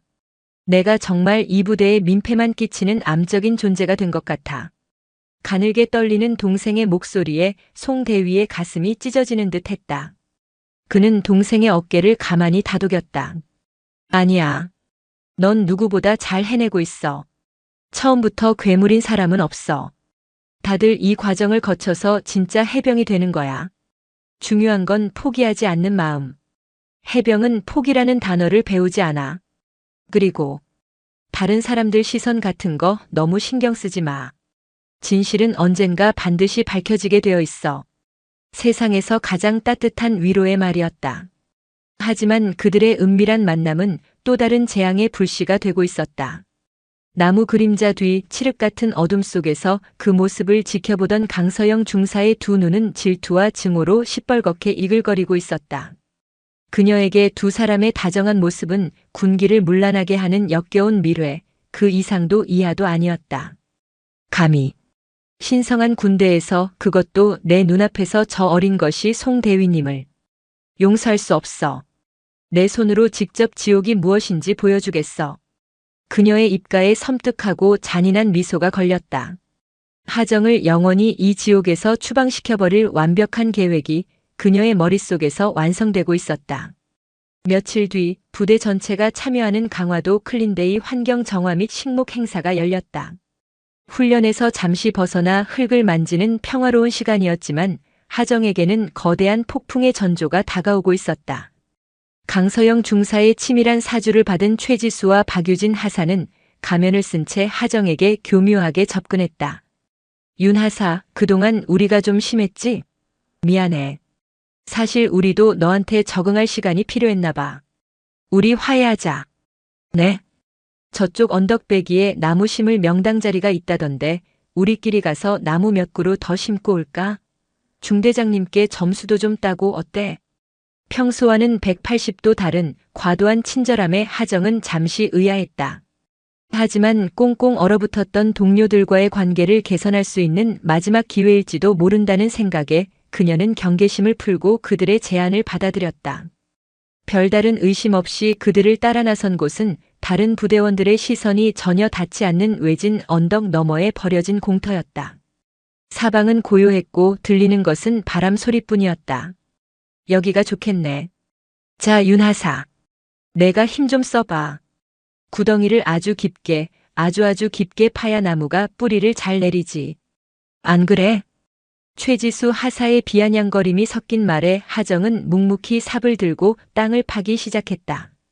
단단한 땅을 파내려 가느라 땀이 비오듯 쏟아졌다. 그녀가 자신의 허리 깊이까지 오는 구덩이를 거의 다 팠을 때였다. 등 뒤에서 느껴지는 강렬한 충격과 함께 몸의 중심이 무너졌다. 최지수가 온 힘을 다해 그녀를 밀어버린 것이다. 악! 하정은 짧은 비명과 함께 자신이 판 구덩이 속으로 굴러떨어졌다. 충격으로 잠시 숨을 쉴 수 없었다. 놀라 위를 올려다본 그녀의 눈에 들어온 것은 악마처럼 비릿한 웃음을 지으며 자신을 내려다보는 최지수와 박유진의 얼굴이었다. 이게 무슨 짓입니까? 당장 꺼내주십시오. 하하. 꼴 좋다. 거기서 내 죄를 반성이나 실컷 하라고, 이 불려우 같은 년. 내가 있어야 할 곳은 수색대대가 아니라 바로 그런 흙구덩이야. 감히 송 대위님을 넘봐. 더러운 년. 여기가 바로 내 무덤이 될 거다. 두 사람은 경악하는 하정을 향해 망설임 없이 삽으로 흙을 퍼붓기 시작했다. 차갑고 축축한 흙덩이가 하정의 머리와 몸 위로 무자비하게 쏟아져 내렸다. 안 돼. 하지 마세요. 제발.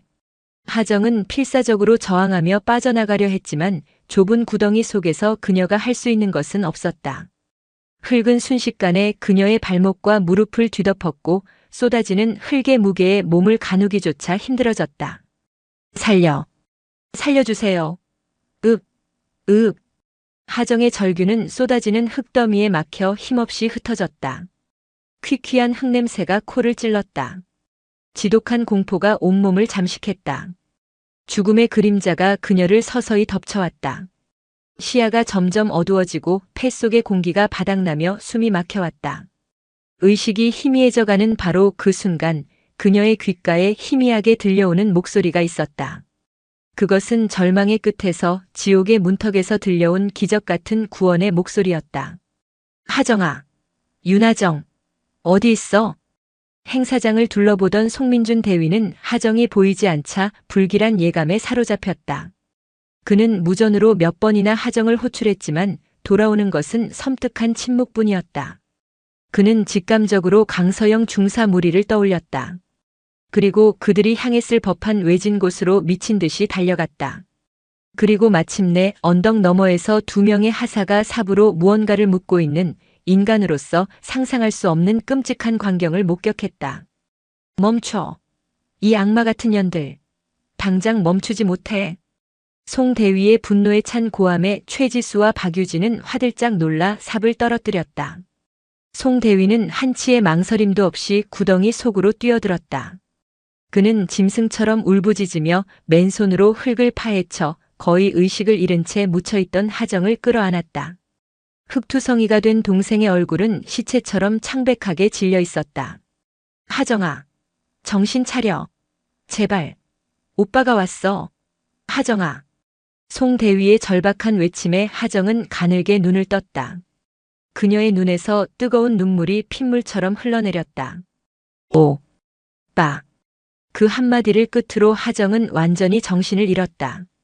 송 대위는 싸늘하게 식어가는 동생을 품에 안고 공포에 질려 사시나무처럼 떨고 있는 두 하사를 향해 살기가 번뜩이는 눈빛으로 외쳤다. 너희는 군인도 인간도 아니다. 지금 이 순간부로 너희들을 군법에 따라 처리한다. 내 모든 것을 걸고 너희를 지옥으로 보낼 거다.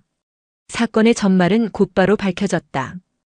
헌병대의 강도 높은 조사 끝에 최지수와 박유진은 모든 범행을 자백했고 그 배후에 질투에 눈이 먼 강서영 중사가 있다는 사실도 실토했다. 끔찍한 범죄를 사주한 강 중사 역시 긴급 체포되었다. 이 끔찍한 사건은 강화도에 주둔한 청룡부대 전체를 발칵 뒤집어 놓은 거대한 스캔들이 되었다. 병원으로 후송되어 겨우 목숨을 건진 하정. 그녀는 육체적인 상처보다 더 깊고 어두운 마음의 상처를 안은 채 기나긴 어둠의 터널로 들어서고 있었다. 그녀를 향한 부대원들의 시선은 이제 동정이나 연민이 아니었다. 중대장 동생이라는 낙인과 함께 부대를 뒤흔든 끔찍한 사건의 중심인물이라는 차가운 수군거림과 경멸만이 그녀를 기다리고 있었다. 그녀의 진짜 지옥은 이제부터 시작이었다.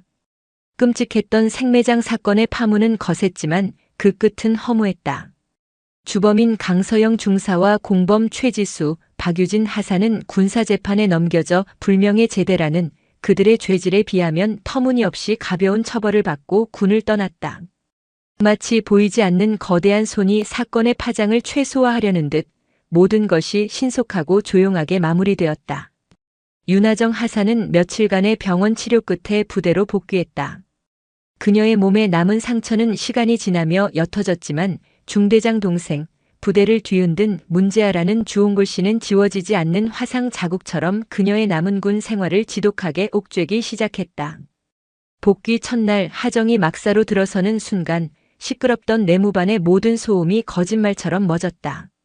모든 시선이 그녀에게로 향했다가 이내 약속이라도 한 듯 썰물처럼 빠져나갔다. 노골적인 경멸도 악의적인 조롱도 없었다. 그보다 더 무서운 것은 그녀를 인간 취급하지 않는 완벽한 무시와 투명인간 취급이었다. 그녀는 살아있는 유령이었다. 식사 시간이 가장 끔찍한 고문이었다. 하정이 식판을 들고 테이블에 앉으려 하면 먼저 앉아있던 부대원들이 말없이 일어나 자리를 떠났다. 마치 전염병 환자를 대하는 듯한 모습에 바발은 모래알처럼 껄끄럽게 목구멍으로 넘어갔다. 훈련 중 파트너를 정할 때면 모두가 그녀를 피했고 결국 그녀는 언제나 혼자 훈련을 받거나 교관의 지시에 따라 마지못해 짝을 이룬 팀원들의 냉대를 견뎌야 했다. 그림자처럼 따라붙는 악의적인 수군거림은 그녀의 영혼을 좀먹는 독과 같았다.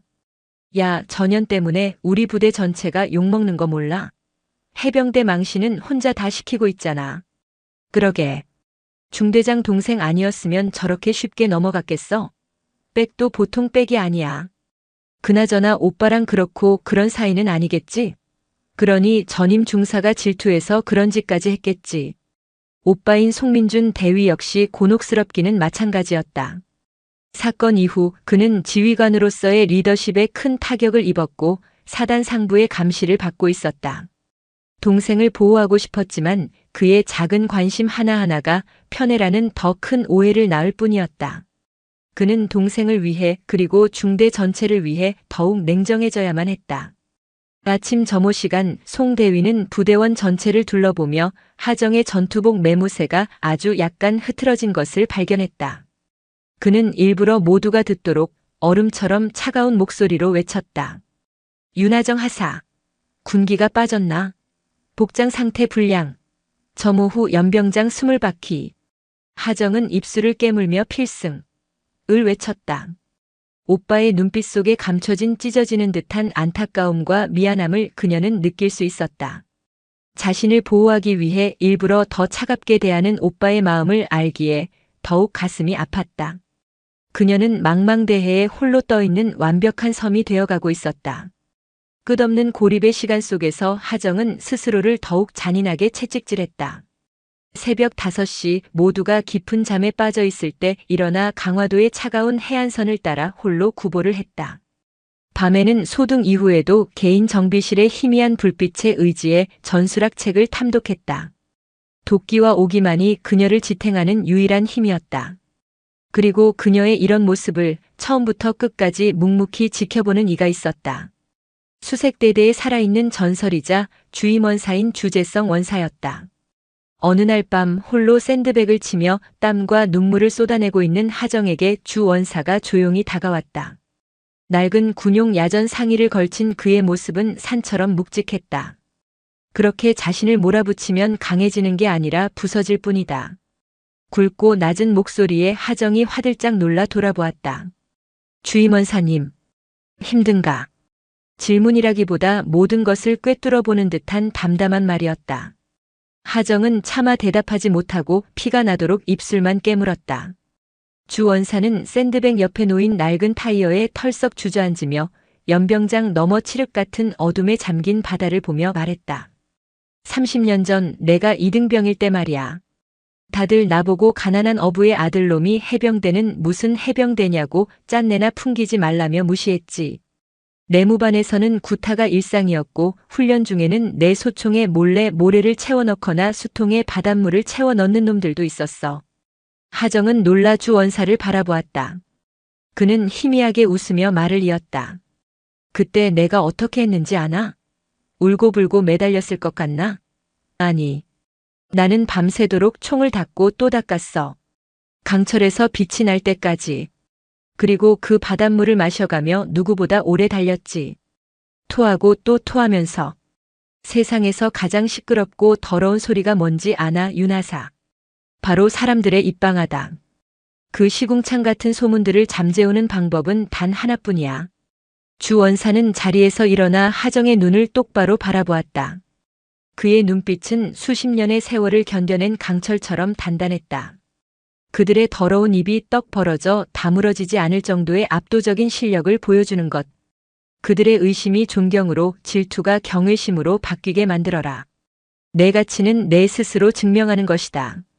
누구의 동생이라서가 아니라 해병대 하사 윤하정 그 자체로 말이다. 그들을 원망할 시간에 내 자신을 단련해. 그 누구도 넘볼 수 없는 괴물이 되어라. 주 원사의 말은 칠흑 같은 어둠 속을 가르는 등대 불빛처럼 하정의 마음을 밝혔다. 그래, 변명도 원망도 필요 없다. 실력, 오직 압도적인 실력만이 유일한 답이다. 그날 이후 하정의 눈빛이 완전히 달라졌다. 그녀의 눈에서 슬픔과 외로움이 사라지고 그 자리에 차가운 불꽃이 타오르기 시작했다. 그날 이후 윤하정은 자신을 극한의 상황으로 몰아넣었다. 그녀에게 부대는 거대한 용광로였고 스스로는 그 안에서 단련되는 한 자루의 검이었다. 고립은 더 이상 고통이 아니었다. 훈련에만 온전히 집중할 수 있는 최고의 환경이었다. 그녀의 하루는 남들보다 2시간 빠른 새벽 4시에 시작되었다. 동이 트기도 전 짙은 해무가 깔린 강화도 해안선을 따라 20kg 완전 군장을 한 채 구보를 했다. 폐가 터질 듯한 고통 속에서 그녀는 주재성 원사의 말을 주문처럼 되뇌었다. 괴물이 되어라. 그녀의 발자국은 외로웠지만 강철처럼 단단했다. 사격 훈련장에서 그녀는 전설이 되어가고 있었다. 주말에도 자진해서 남아 수천 발의 실탄을 쏘며 자신만의 호흡과 격발 타이밍을 완성했다. 그리고 마침내 열린 사단 전체 저격수 선발대회. 모두가 특등사수라 불리는 남자 부사관들의 동무대를 예상했다. 하지만 결과는 충격적이었다. 마지막 500M 고정 사격에서 윤하정은 흔들림 없는 자세로 10발 모두를 10점 만점의 검은 원 안에 명중시켰다. 마지막 총성이 울리고 관제탑에서 그녀의 점수를 발표했을 때 사격장에는 잠시 동안 무거운 침묵이 흘렀다. 그 침묵은 이내 경악과 감탄의 술렁임으로 바뀌었다. 그 누구도 중대장 동생이라는 말을 입에 담지 못했다. 그들은 오직 압도적인 실력 앞에 고개를 숙일 뿐이었다. 가장 혹독하다는 동계 수중 침투 훈련. 얼음장 같은 겨울 바닷물에 몸을 담그고 목표 지점까지 은밀하게 침투하는 훈련이었다.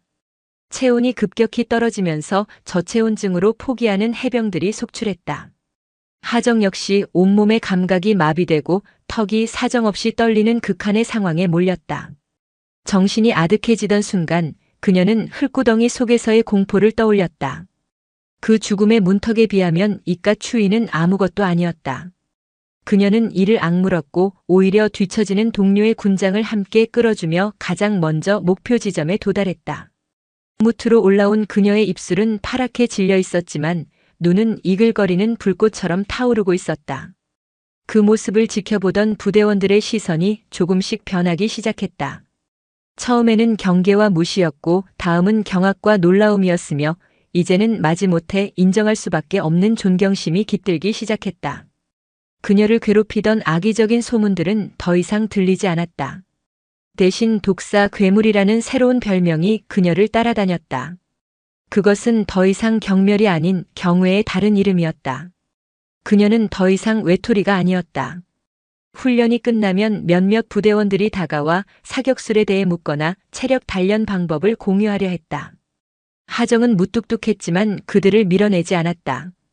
식당에서도 더 이상 그녀의 주변은 텅 비어 있지 않았다. 그녀의 옆자리에 앉는다는 것은 이제 부대 최고의 에이스와 함께한다는 자부심의 상징이 되어가고 있었다. 주재성 원사는 멀리서 그 모습을 지켜보며 희미하게 웃었다. 그가 던져준 작은 불씨가 스스로의 의지로 거대한 불길이 되어 타오르는 것을 확인한 노병의 만족스러운 미소였다. 윤하정은 고독이라는 불길 속에서 마침내 그 누구도 무시할 수 없는 강철로 재련되고 있었다. 그리고 마침내 그녀의 가치를 만천하에 증명할 기회가 찾아왔다. 해병대 제2사단 전체가 주목하는 연례 종합전술훈련. 강화도 인근의 무인도인 성모도에서 진행되는 가상의 적진 침투 및 요인 구출 작전이었다. 하정이 속한 팀은 야간에 IBS 보트를 이용해 해안으로 침투, 적의 삼엄한 감시망을 뚫고 피해 능선이라 불리는 험준한 산악 지형을 돌파해야 하는 가장 어렵고 중요한 임무를 맡았다. 작전 브리핑 시간, 팀장은 망설임 없이 하정을 최선두 천병으로 지목했다. 불과 몇 달 전만 해도 상상할 수 없는 일이었다. 그것은 그녀의 실력에 대한 완벽한 신뢰의 표현이었다. 칠흑 같은 어둠 속 파도를 가르며 IBS 보트가 소리 없이 해안에 접근했다. 팀원들이 신속하게 장비를 챙겨 숲으로 진입했다. 하정은 가장 선두에서 경계를 맡았다. 짐승처럼 예민해진 감각으로 주변의 모든 소리와 움직임을 포착하며 팀을 이끌었다. 그녀는 어둠 속에서 가느다란 인계철선을 발견해 팀원들을 구하고 교묘하게 위장된 적의 부비 트랩을 찾아내 해체하는 등 신기에 가까운 능력을 보여주었다. 그녀의 노련하고 빈틈없는 움직임에 동료들은 내심 감탄하며 그녀의 뒤를 따랐다. 작전은 순조롭게 진행되는 듯 했다. 목표 지점을 얼마 남겨두지 않은 피해 능선, 가파른 암벽 구간을 통과하던 바로 그때였다. 발을 헛디딘 김태훈 하사가 짧은 비명과 함께 5m 아래로 굴러떨어졌다. 설상가상으로 그가 떨어진 곳은 적군의 기관총 진지가 설치된 집중 감시 구역이었다. 곧이어 사방에서 공포탄이 불을 뿜었다. 다리. 김하사의 고통스러운 신음이 무전기를 통해 들려왔다. 발목이 완전히 돌아간 것이 분명했다. 팀장은 상황을 급히 판단했다. 김하사, 움직이지 마라. 하지만 현 시간부로 구출은 불가능하다. 적의 화망에 완전히 노출됐어. 우리까지 전멸할 수 있다. 작전 규정상 김하사는 전사 처리한다. 모두 이동하라. 지극히 이성적이고 맞는 판단이었다. 하지만 하정은 피 흘리는 동료를 버리고 갈 수 없었다. 팀장님, 제가 가겠습니다. 연막탄 투척 후 5분이면 충분합니다. 안 돼, 윤하사. 이건 명령 불복종이다. 어서 이동해.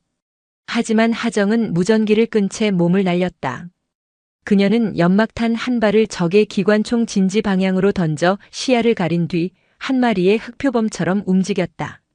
적군의 총탄이 빗발치는 능선을 고양이처럼 낮게 포복하여 돌파하고 칡넝쿨을 로프 삼아 순식간에 암벽 아래로 내려갔다.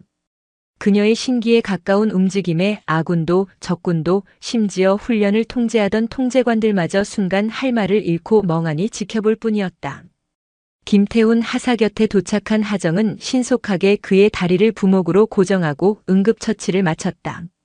김하사님, 정신 차리십시오. 저한테 업히십시오. 윤하사님, 저 때문에. 안 됩니다. 저를 버리고 가십시오. 닥치십시오. 해병은 전우를 버리지 않습니다. 하정은 자신보다 덩치가 훨씬 큰 김하사를 단숨에 들쳐 업었다. 믿을 수 없는 괴력이었다. 그녀는 김하사를 업은 채 다시 지옥 같은 화망을 뚫기 시작했다. 한 손으로는 김하사를 지탱하고 다른 한 손으로는 K2 소총으로 응사를 하며 지형지물을 이용해 믿을 수 없는 속도로 위험구역을 빠져나왔다. 잠시 후 땀과 흙으로 범벅이 된 하정이 김하사를 업고 안전지대에 도착했을 때 그곳에는 무거운 침묵만이 흘렀다.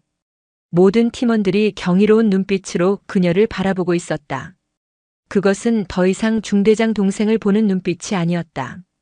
생사를 함께할 수 있는 진정한 전우, 자신들보다 월등한 능력을 지닌 에이스를 향한 진심 어린 존경의 눈빛이었다. 훈련이 끝난 후 부대로 복귀한 수색대대 막사는 축제 분위기였다. 하정의 영웅적인 활약 덕분에 팀은 최우수 전투팀으로 선정되었다. 김태훈 하사는 하정의 손을 붙잡고 눈물을 글썽였다. 윤 하사님 정말 감사합니다. 하사님은 제 목숨을 구해주셨습니다. 평생 이 은혜 잊지 않겠습니다. 동료들이 그녀의 주변으로 모여들어 진심으로 축하해 주었다. 그녀는 처음으로 이곳이 지옥이 아닌 자신의 집처럼 느껴졌다. 동료들과 어깨를 부딪히며 웃던 하정의 눈에 막사 입구로 들어서는 2명의 헌병이 보였다.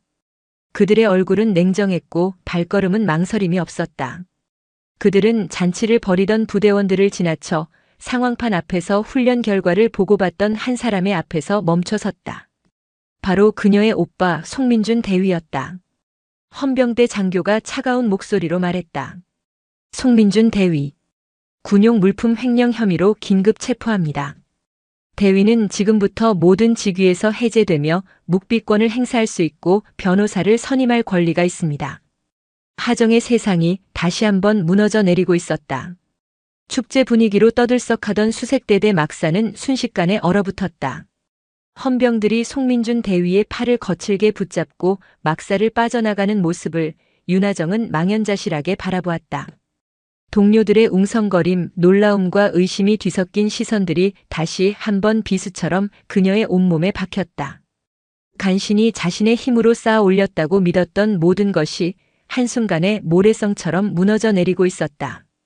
오빠가 사라진 후 부대는 거대한 소문의 용광로가 되었다. 청렴하고 강직했던 지휘관의 배신, 군수품을 빼돌려 사적인 이득을 취한 파렴치한 장교. 며칠 전까지만 해도 영웅이라 칭송받던 송민준 대위는 하루아침에 부대의 명예를 더럽힌 범죄자로 낙인 찍혔다. 그리고 그 비난의 화살은 어김없이 그의 동생인 윤하정에게로 향했다. 저 남매는 아주 부대를 말아먹으려고 작정을 했구나. 오빠는 도둑놈, 동생은 살인미수 사건의 원흉. 아주 쌍으로 해병대 얼굴에 똥칠을 하네.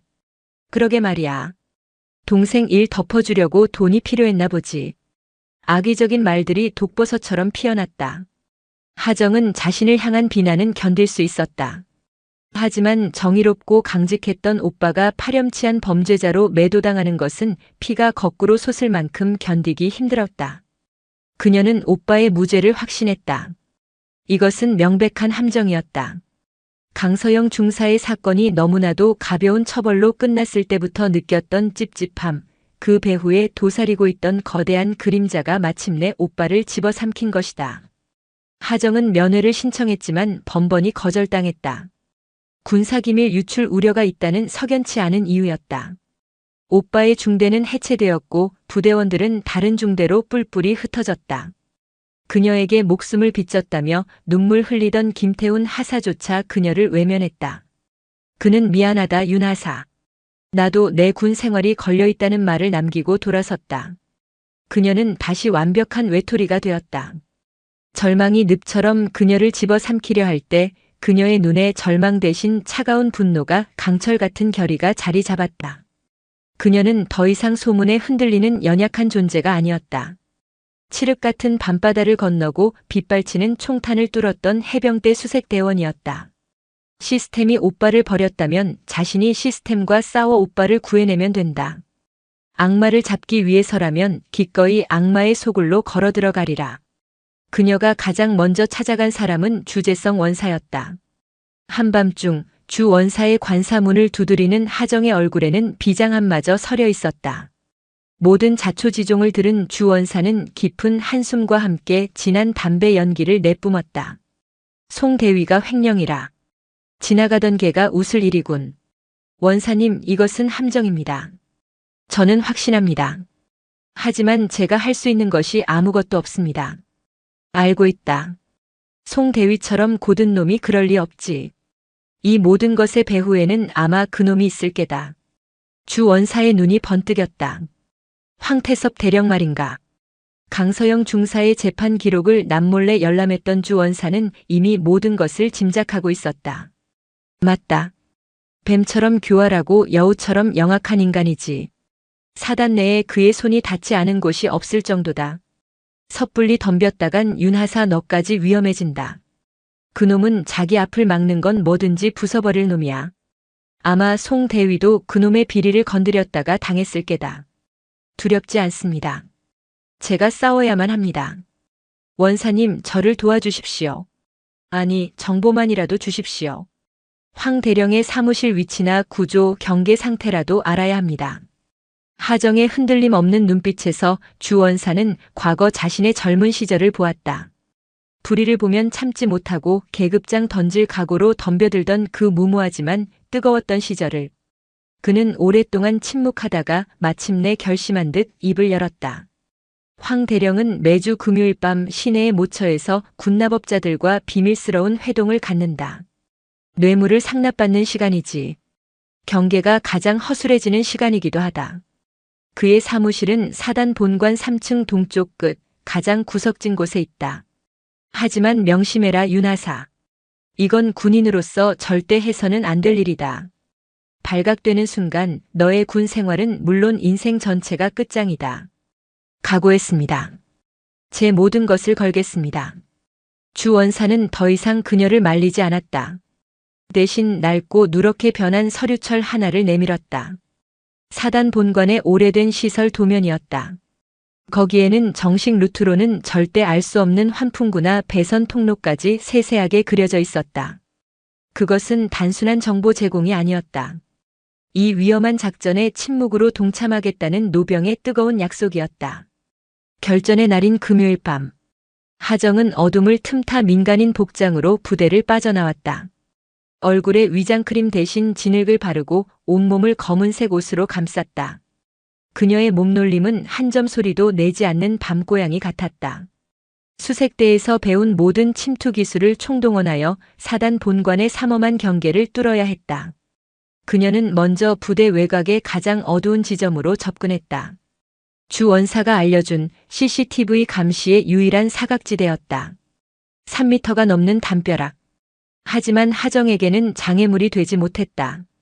그녀는 주변의 나무를 박차고 올라 반동을 이용해 담벼락 위로 몸을 날렸다. 고양이처럼 소리 없이 착지한 그녀는 곧바로 몸을 낮춰 그림자 속으로 스며들었다. 본관 건물까지는 약 200m의 개활지. 주기적으로 순찰하는 헌병들의 동선을 완벽하게 파악하고 있어야 했다. 그녀는 주 원사가 그려준 동선과 순찰 시간표를 머릿속에 그리며 헌병들이 방향을 트는 단 몇 초의 틈을 이용해 움직였다. 숨을 멈추고 심장 박동까지 제어하며 그림자에서 그림자로 이동했다. 헌병의 군화 소리가 바로 등 뒤에서 들렸을 때 그녀는 배수구에 몸을 던져 위기를 넘기기도 했다. 온몸이 시궁창 냄새로 뒤덮였지만 그녀의 신경은 오직 목표에만 집중되어 있었다. 마침내 도착한 본관 건물. 문제는 3층에 있는 황 대령의 사무실까지 어떻게 올라가느냐였다. 건물 내부는 적외선 감지기와 동작 센서로 가득했다. 정문을 통과하는 것은 자살행위였다. 그녀는 건물 외벽을 살폈다. 주 원사가 말했던 낡은 가스 배관이 그녀의 눈에 들어왔다. 그녀는 망설임 없이 배관을 붙잡고 오르기 시작했다. 특수부대원들도 하기 힘든 고난도의 파이프 등반이었다. 오직 팔과 다리의 힘만으로 자신의 체중을 지탱하며 3층 높이를 올라야 했다. 손바닥에 살같이 벗겨지고 피가 흘렀지만 그녀는 고통을 느낄 수 없었다. 마침내 3층 창문에 도달했다. 주 원사의 말대로 복도 쪽 창문은 굳게 닫혀 있었지만 낡은 잠금 장치는 하정이 미리 준비한 얇은 철사 앞에서 맥없이 열렸다.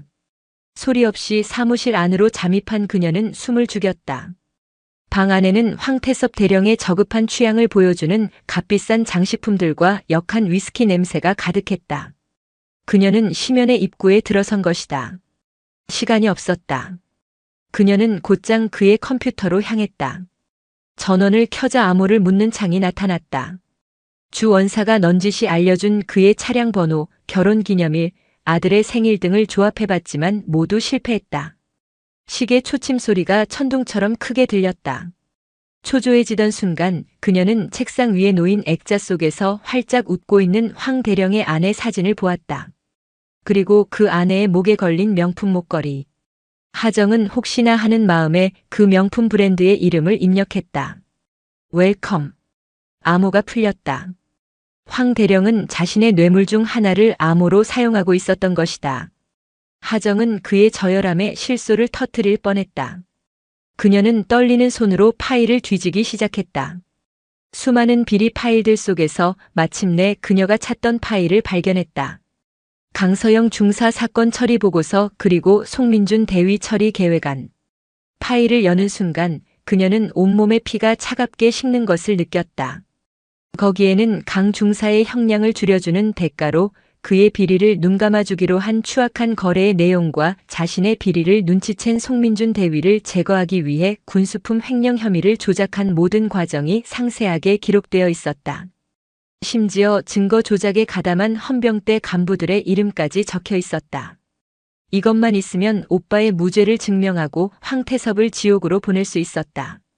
모든 것을 USB에 담는 바로 그 순간 복도 저편에서 들려오는 발소리에 하정의 심장이 멎는 듯했다. 황태섭 대령이었다. 예상보다 훨씬 일찍 돌아온 것이다. 하정은 본능적으로 거대한 커튼 뒤로 몸을 숨겼다. 심장이 미친 듯이 날뛰었다. 들키는 순간 모든 것이 끝이었다. 오빠는 누명을 쓴 채 군복을 벗게 될 것이고 자신은 불법 침입과 군사기밀 탈취 혐의로 군 교도소에서 썩게 될 것이다.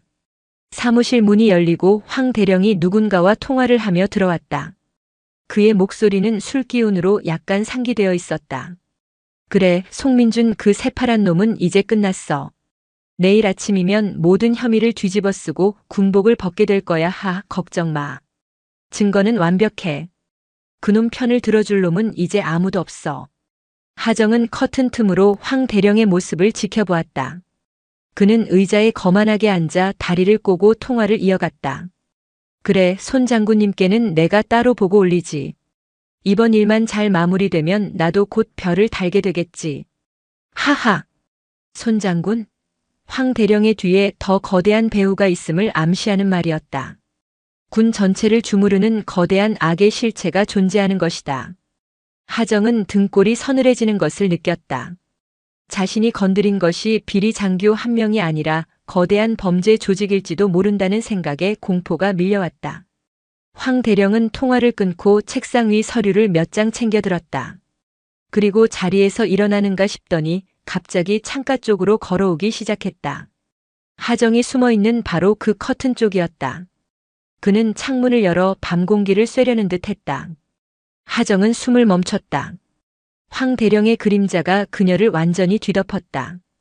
1초가 1년처럼 느껴지는 지옥 같은 시간이었다. 황 대령은 창문을 열려다 말고 바닥에 떨어진 아주 작은 것을 발견했다. 하정이 침입 과정에서 흘린 전투화에 묻어있던 마른 진흙 부스러기였다. 그는 허리를 숙여 그것을 집어들고는 의심스러운 눈초리로 주위를 둘러보기 시작했다. 그의 시선이 커튼 쪽으로 향하는 순간 하정은 결심했다. 황 대령이 커튼을 걷어젖히려 손을 뻗는 바로 그 찰나 하정은 커튼 뒤에서 뛰쳐나오며 그의 책상 위에 있던 육중한 크리스털 문진을 집어들었다. 그리고 망설임 없이 황 대령의 뒤통수를 내리쳤다. 둔탁한 소리와 함께 황 대령이 짧은 신음을 내뱉으며 쓰러졌다. 하정은 그가 완전히 정신을 잃은 것을 확인하고 그의 군복 넥타이를 풀어 의자에 단단히 결박했다. 그리고 그의 입에 재갈을 물렸다. 충동적인 행동이었지만 어쩔 수 없는 최선의 선택이었다. 지옥 같은 몇 분이 흐른 뒤 하정은 땀으로 축축하게 젖은 손을 꽉 쥔 채 조용히 사무실을 빠져나왔다. 그녀의 손에 들린 작은 USB는 이제 거대한 비리의 제국을 무너뜨릴 유일한 무기이자 동시에 그녀의 목숨을 노리는 시한폭탄이 되었다. 그녀는 왔던 길을 되짚어 아슬아슬하게 부대 밖으로 빠져나왔다. 동이 트기 전 그녀는 주재성 원사를 다시 찾아갔다. USB 안의 내용을 확인한 주 원사의 얼굴은 분노로 굳어졌다. 손 장군까지 연루되어 있을 줄이야. 이건 보통 일이 아니다, 윤하사. 이 증거를 군 내부에 넘기는 순간 묵살되거나 내가 역으로 당할 가능성이 크다. 그럼 어떻게 해야 합니까? 외부로 가야 한다. 군의 손이 닿지 않는 곳, 이 진실을 세상에 터뜨릴 수 있는 곳으로.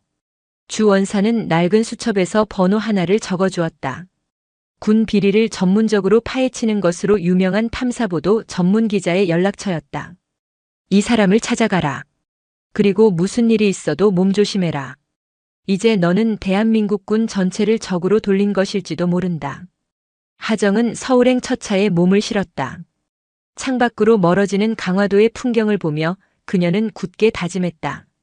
이것은 더 이상 오빠를 구하기 위한 싸움이 아니었다. 썩어 빠진 군을 바로잡고 자신과 같은 억울한 희생자가 더 이상 나오지 않게 하기 위한 그녀 자신의 전쟁이었다. 거대한 악의 심장부를 향한 외로운 해병의 반격이 시작되고 있었다. 서울행 첫차는 낯선 희망과 익숙한 절망을 함께 싣고 달렸다. 윤하정은 차창 밖으로 빠르게 스쳐 지나가는 풍경을 보며 손에 쥔 작은 USB의 무게를 느꼈다. 이것은 이제 단순한 증거물이 아니었다. 대한민국 군 전체의 명운과 그녀와 오빠의 목숨이 담긴 작지만 무거운 행성이었다. 주재성 원사가 연결해준 기자는 군 비리 탐사 보도로 명성이 높은 정의의 펜이라는 별명을 가진 인물이었다.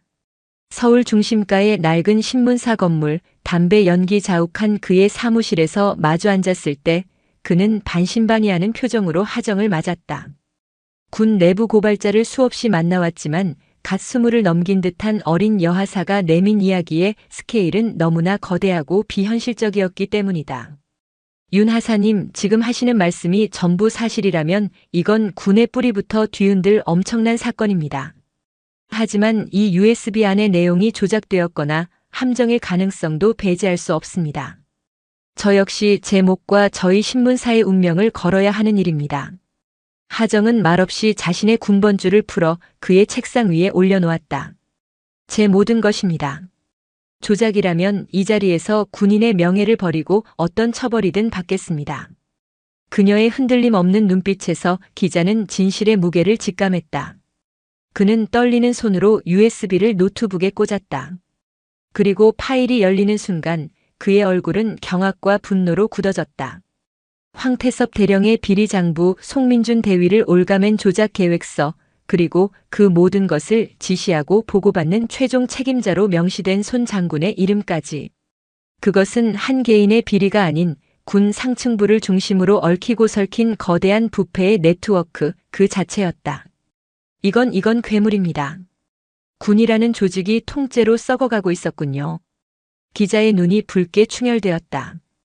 그는 즉시 편집국장을 찾아갔고 신문사 전체가 비상체제에 돌입했다. 그리고 바로 다음 날 대한민국이 발칵 뒤집혔다. 신문 일면 헤드라인은 충격. 해병대 비리 스캔들 빙산의 일각이었나? 배후의 육군 최고위 장성 연루 의혹.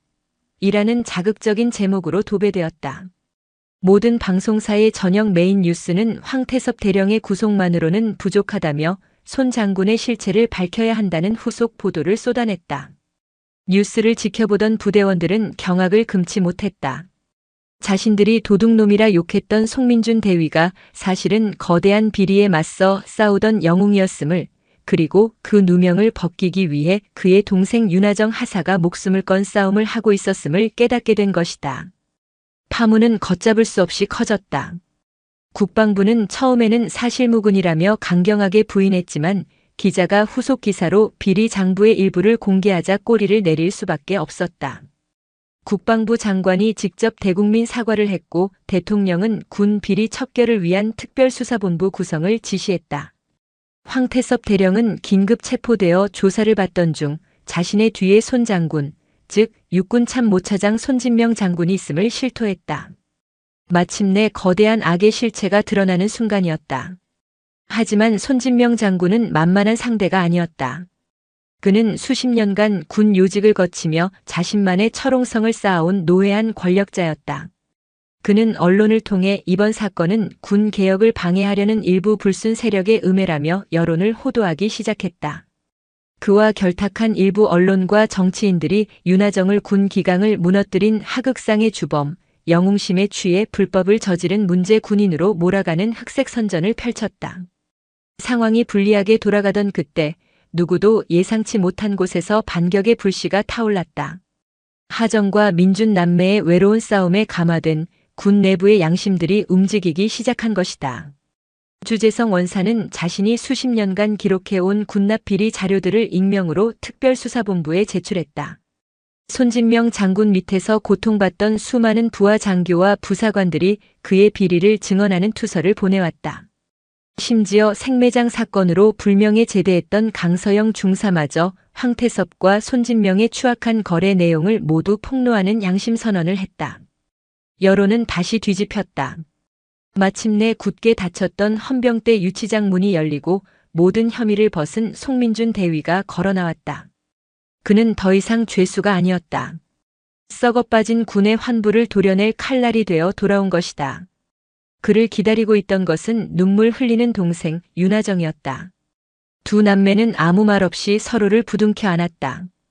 길고 길었던 어둠의 터널이 끝나는 순간이었다. 그들의 싸움은 여기서 끝나지 않았다. 남매는 언론을 이용하는 대신 가장 극적인 무대를 선택했다. 다음 날 예정된 국회 국방위원회의 군 개혁 관련 대정부 질문 현장. 손진명 장군이 군을 대표하여 증인으로 출석하는 바로 그 자리였다. 손진명 장군은 위원들 앞에서 깨끗하고 강한 군대를 만들겠다며 위선적인 연설을 토해내고 있었다. 바로 그 순간 방청석에 앉아있던 송민준 대위가 자리에서 일어났다. 손진명 장군님께 질문 있습니다. 갑작스러운 돌발 상황에 장내가 소란스러워졌다. 장군님께서 말씀하시는 깨끗한 군대란 방산업체로부터 수억 원짜리 명품 시계를 뇌물로 받고 자신의 비리를 덮기 위해 무고한 부하에게 죄를 뒤집어 씌우는 것을 의미합니까? 송 대위의 외침과 동시에 회의장 대형 스크린에 손 장군의 비밀 장부 내용이 한 페이지씩 선명하게 나타났다. 장내는 물을 끼얹은 듯 조용해졌다. 당황한 손 장군이 얼굴이 불그락푸르락해지며 소리쳤다. 저건 음해다. 날조된 자료야. 저 해병놈이 사적인 감정으로 나를 모함하는 것이다. 그때 회의장 문이 열리고 전투복을 입은 윤하정 하사가 걸어 들어왔다.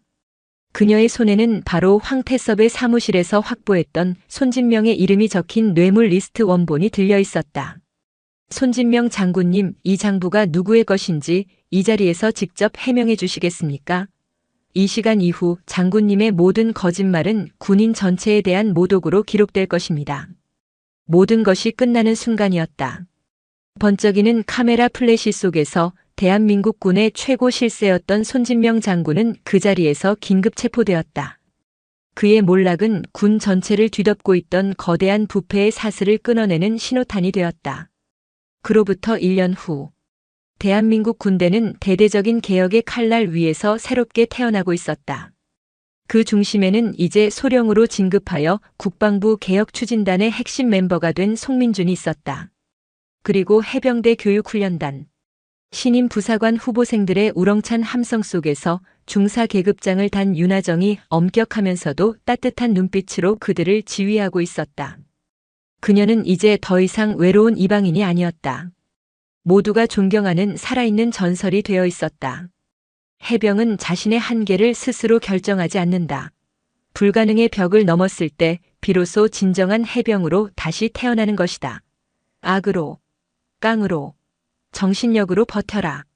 어느 주말 두 사람은 오랜만에 강화도 바닷가를 찾았다. 붉은 석양이 서해를 물들이는 풍경을 바라보며 나란히 선 남매의 어깨는 그 어느 때보다 든든하고 자랑스러워 보였다. 그들은 더 이상 서로의 그늘에 서 있지 않았다. 각자의 자리에서 가장 빛나는 별이 되어 대한민국 군의 미래를 밝히는 등대가 되었다. 거친 파도와 비바람을 이겨내고 마침내 푸른 바다의 전설이 된 불굴의 해룡처럼 그들의 진짜 이야기는 이제부터 시작이었다.